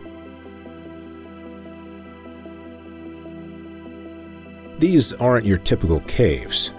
When limestone bedrock collapses, it exposes groundwater that's been flowing through hidden channels for thousands of years.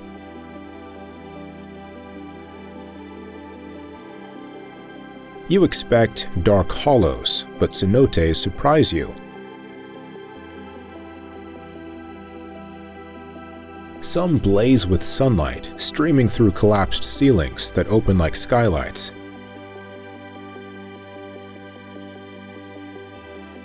Others stay nearly sealed, lit only by thin shafts of light that cut through the darkness.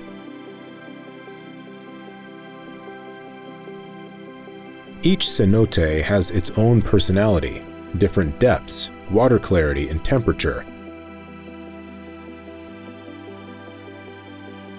What they all share is an almost sacred stillness.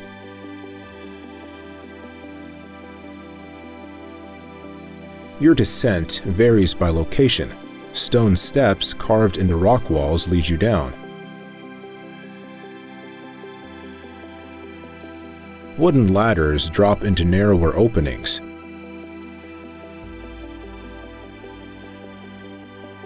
Sometimes you walk through tunnels worn smooth by centuries of use.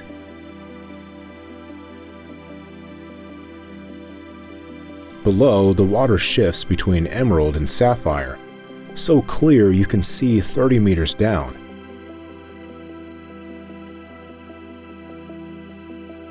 Tree roots dangle from above like natural curtains, and small fish move through columns of sunlight.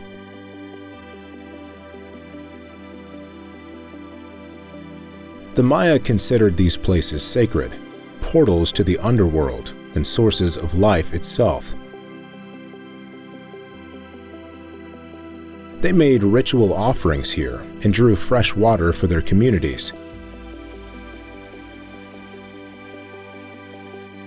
Many cenotes still receive this respect from local villages who maintain them communally.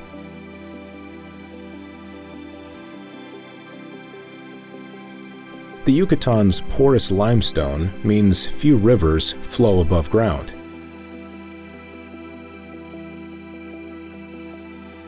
Instead, water moves through vast underground networks stretching hundreds of kilometers.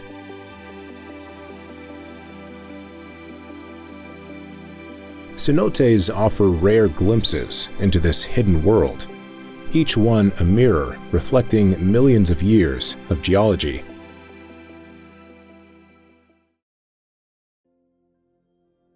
The road bends, the trees part, and the Pacific appears. Not flat or distant, but rising, close, and breathing.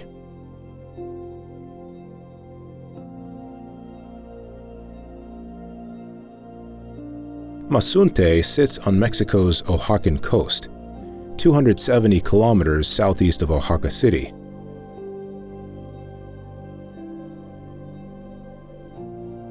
This small town once depended on sea turtle hunting, but now centers on conservation, slow living, and coastal rhythm.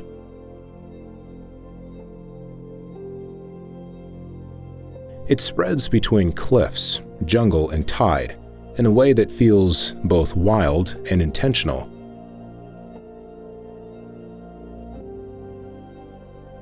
You expect a beach town and find one, but Mazunte doesn't invite you to just relax.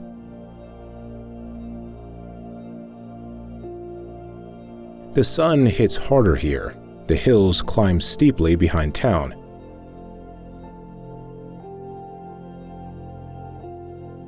The sea carries real weight when waves crash against the shore.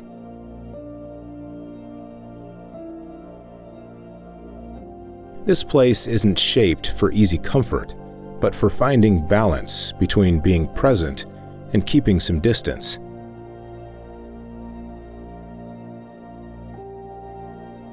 Walk barefoot down dirt roads where shops rise from palm wood and corrugated metal.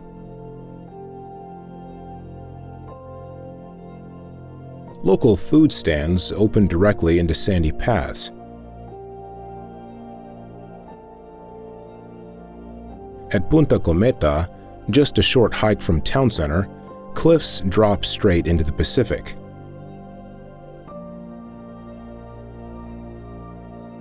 The sunsets here rank among Mexico's most dramatic. Wind, sea, silence combining in perfect proportion.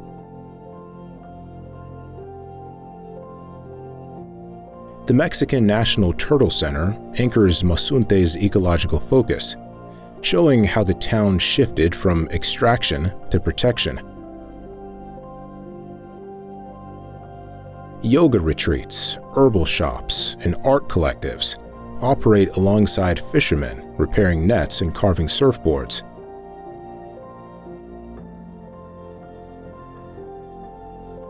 The energy stays slow but purposeful.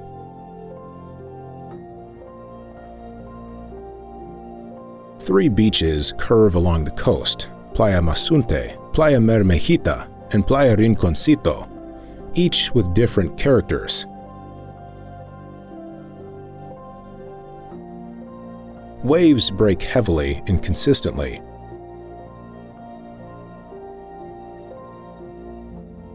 During nesting season, turtles return to these sands, whales pass offshore, while pelicans dive in synchronized pairs.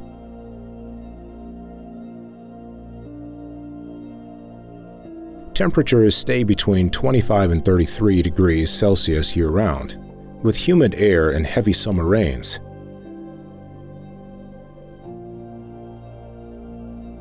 Movement naturally slows during mid-afternoon heat, then picks up again at dusk for meals, music, and evening walks back from the sea.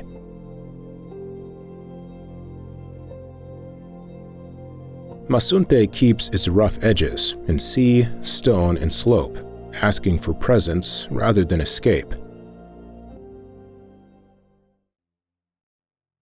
Mist rises from the canyon walls before you see the water. Warm, pale blue and flowing straight from the mountain.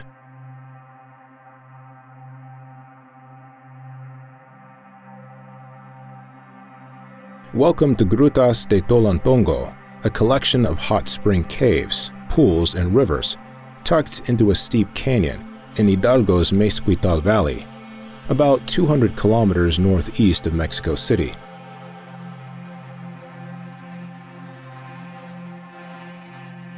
Geothermal water emerges from underground here, creating a site where natural formations blend with man-made terraces, all clinging to cliffs above a rushing river. You might expect a quiet spa experience, but this is something older and more elemental.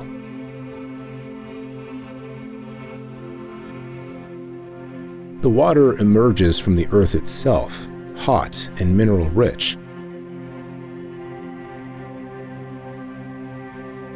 Steam coils around stone while canyon walls rise close and sharp, making even sound feel contained.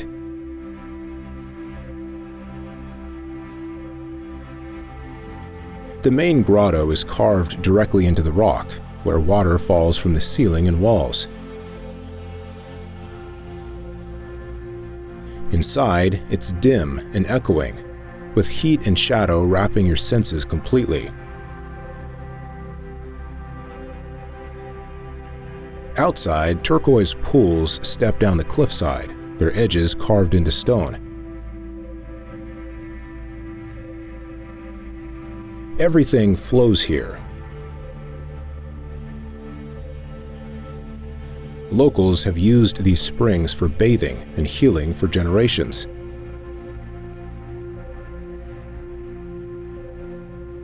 While popular with visitors now, local communities still run parts of the site, maintaining a lived connection to the land.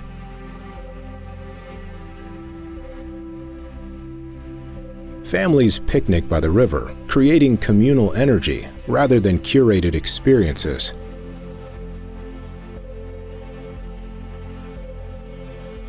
The cliffs are rugged and vegetated.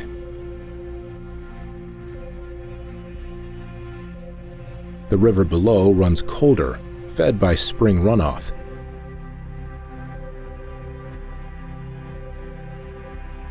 Caves, tunnels, and waterfalls are shaped by geology and time. Mineral deposits tint the stone in whites and ochres.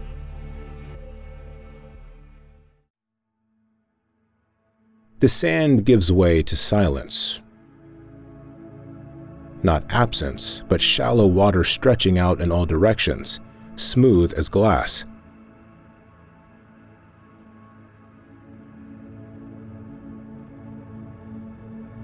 Holbox Island sits off the northern coast of Mexico's Yucatan Peninsula, where the Caribbean Sea meets the Gulf of Mexico.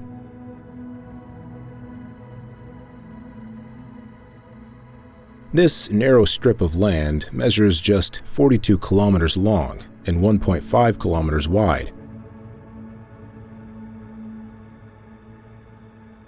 A shallow lagoon separates it from the mainland, filled with flamingos, pelicans, and thick mangroves.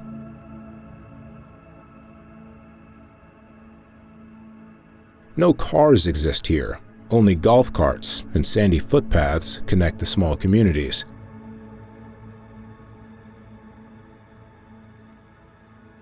You expect development, but Holbox holds it at a distance.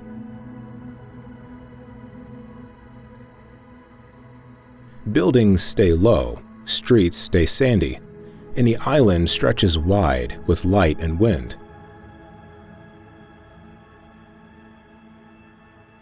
The sea never deepens quickly. The tide feels more like breath than motion.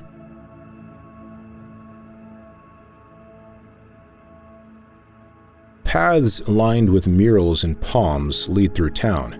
No pavement exists, just packed earth and shells.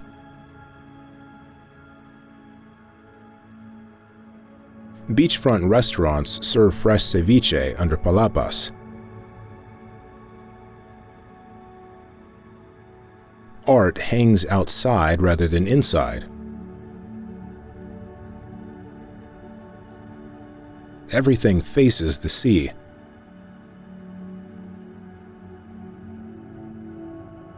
Though tourism has grown, Holbox keeps its pace. Fishermen still head out in the early morning. Hammocks swing between trees. Conversations are slow. Festivals stay rooted in Maya and Caribbean traditions, colored by salt, sun, and paint.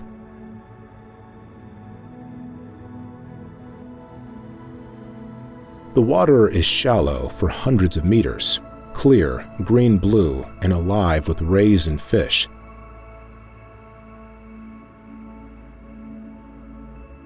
During summer, whale sharks gather offshore, drawn by plankton blooms.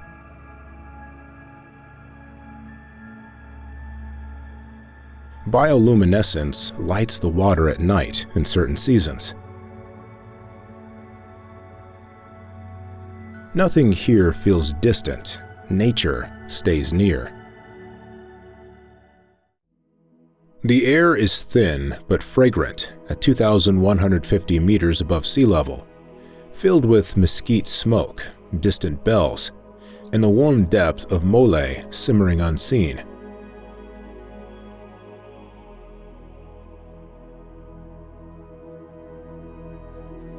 Puebla sits nestled between the snow-capped peaks of Popocatépetl and Iztaccíhuatl, a highland city founded in 1531 that blends Spanish colonial planning with deep indigenous roots.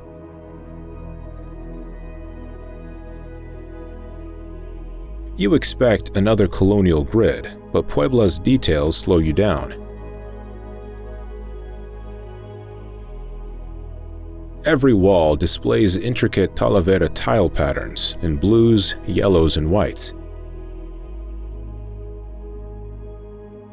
Churches rise unexpectedly throughout the city, more than 350 of them, each Baroque and layered with intention.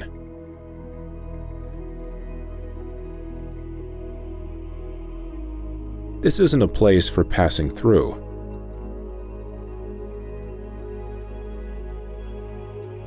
Walk under stone archways and through quiet courtyards where shadows stay cool all day.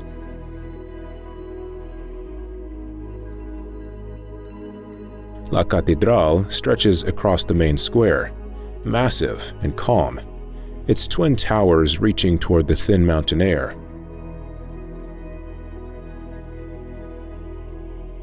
Vendors sell roasted camotes and tamarind candies near shaded benches.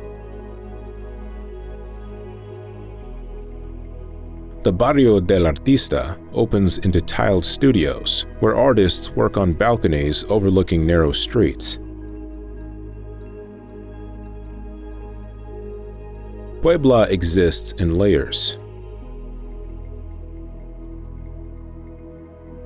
Nahua foundations support colonial facades.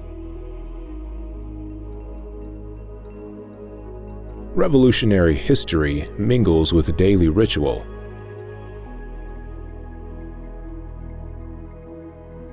In traditional kitchens, mole poblano simmers with over 20 ingredients, requiring hours of careful stirring. Markets display paper flowers hanging beside strings of dried chilies.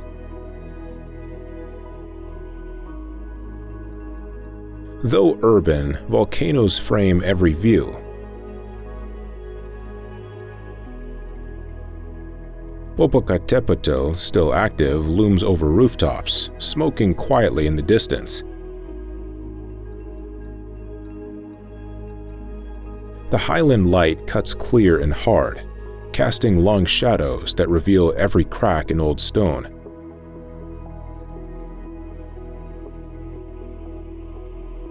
Temperatures stay mild year-round, between 12 degrees Celsius and 26 degrees. Afternoon summer rains wash tile streets clean. Sound carries differently here. Laughter, organ music, and church bells echo longer than expected in the thin air. The port cranes rise like quiet scaffolds against the Pacific sky, and behind them, the jungle waits, green and close.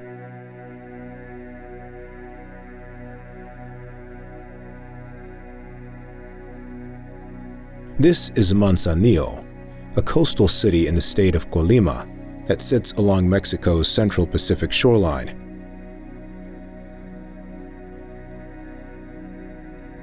You'll find one of the country's busiest commercial ports here, but also volcanic beaches, slow fishing communities, and coves shaped more by current than commerce. The city holds a dual identity as both maritime engine and coastal retreat.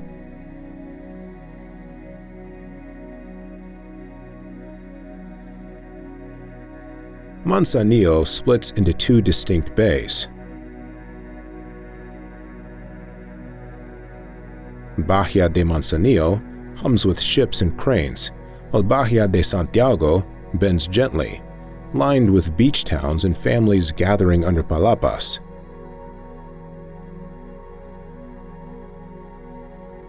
The sound of the ocean changes depending on where you stand.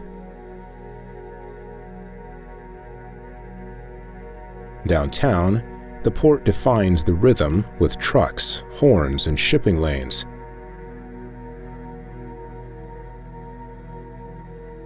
But just a few kilometers away, the pace breaks completely. Fishermen cast nets from shore. Divers clean holes in silence. Children skim stones in tide pools near Miramar. The city's calm isn't found in its core, but at its edges.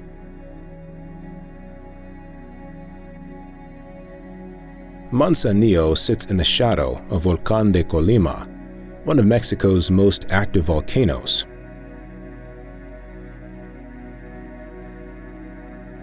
Though over 70 kilometers inland, its presence looms over everything.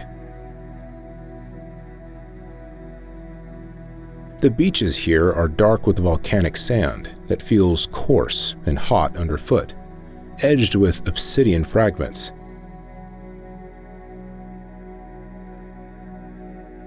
This is the sailfish capital of the world, not just for sport, but for tradition.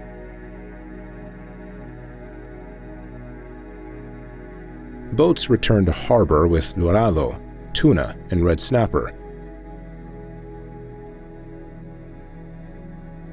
At night, fish are grilled over coals beside the road. You smell lime, salt, and smoke before you hear voices speaking.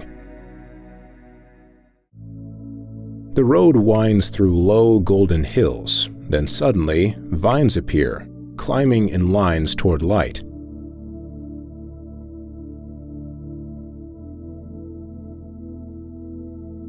You've reached Valle de Guadalupe, a high desert valley in Baja California that sits roughly 30 kilometers inland from the Pacific and 110 kilometers south of the U.S. border.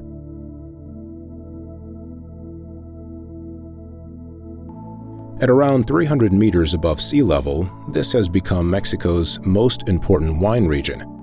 But its heart remains bare earth, open sky, and quiet experimentation.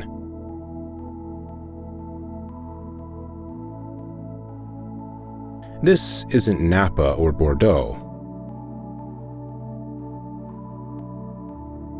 The terrain stays dry, the architecture minimal, often industrial. Wineries emerge from stone and rusted metal, shaped to disappear into the land.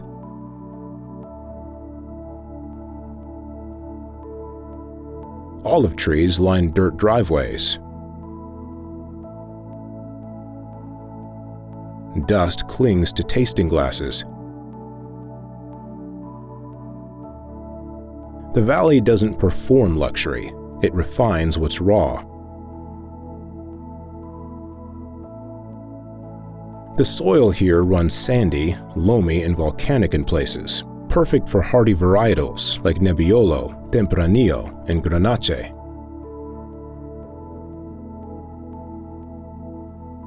Every bottle carries sun, salt air from the ocean, and the stress of survival.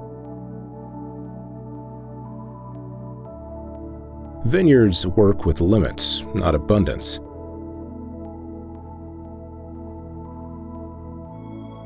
There's silence between hills, broken only by birds or wind moving through agave.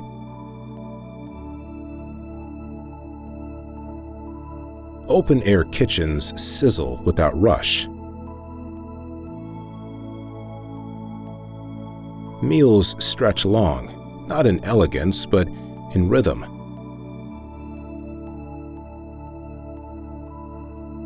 A lunch at midday can become dusk without intention.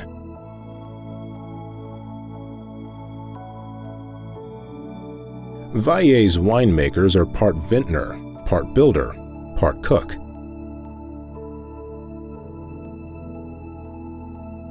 Many live on the land they cultivate.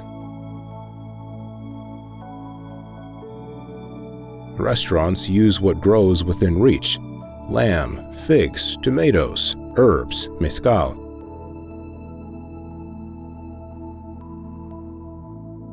Food isn't served quickly here because time is part of the flavor.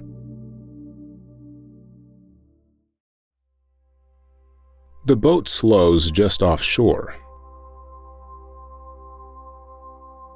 There are no roads here, only beach, jungle, and the sound of the tide folding in.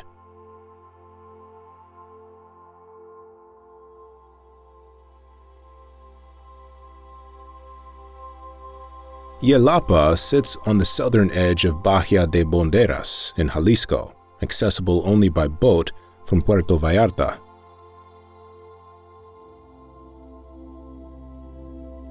This remote coastal village curves between a river mouth, thick forest, and one wide stretch of sand where you'll never fight for space.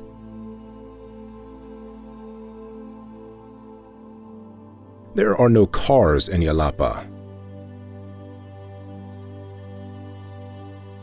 You walk through narrow paths of packed earth, stone, and weathered steps that wind up the hillsides.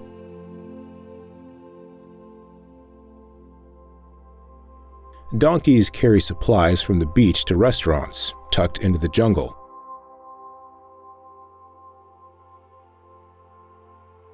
Conversations happen at doorways and under palapas.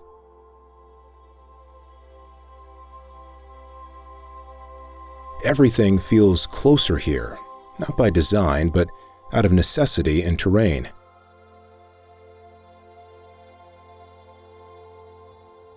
You expect calm and find it, but not softness.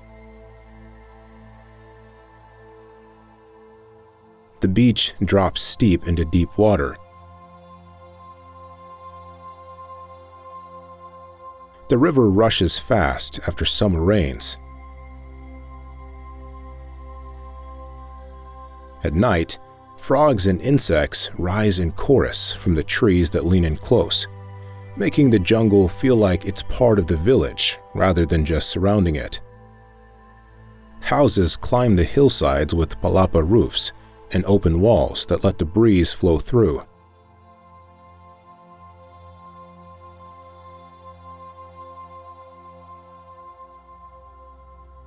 Electricity arrived recently. Wi-Fi works when the weather cooperates. Meals happen outdoors, under slow ceiling fans.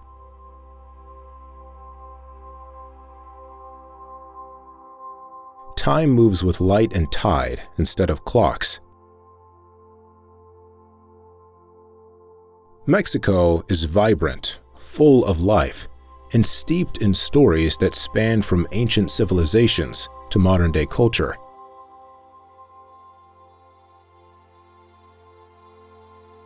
If this glimpse sparked your curiosity, hit subscribe. There are many more countries to discover right here on the channel.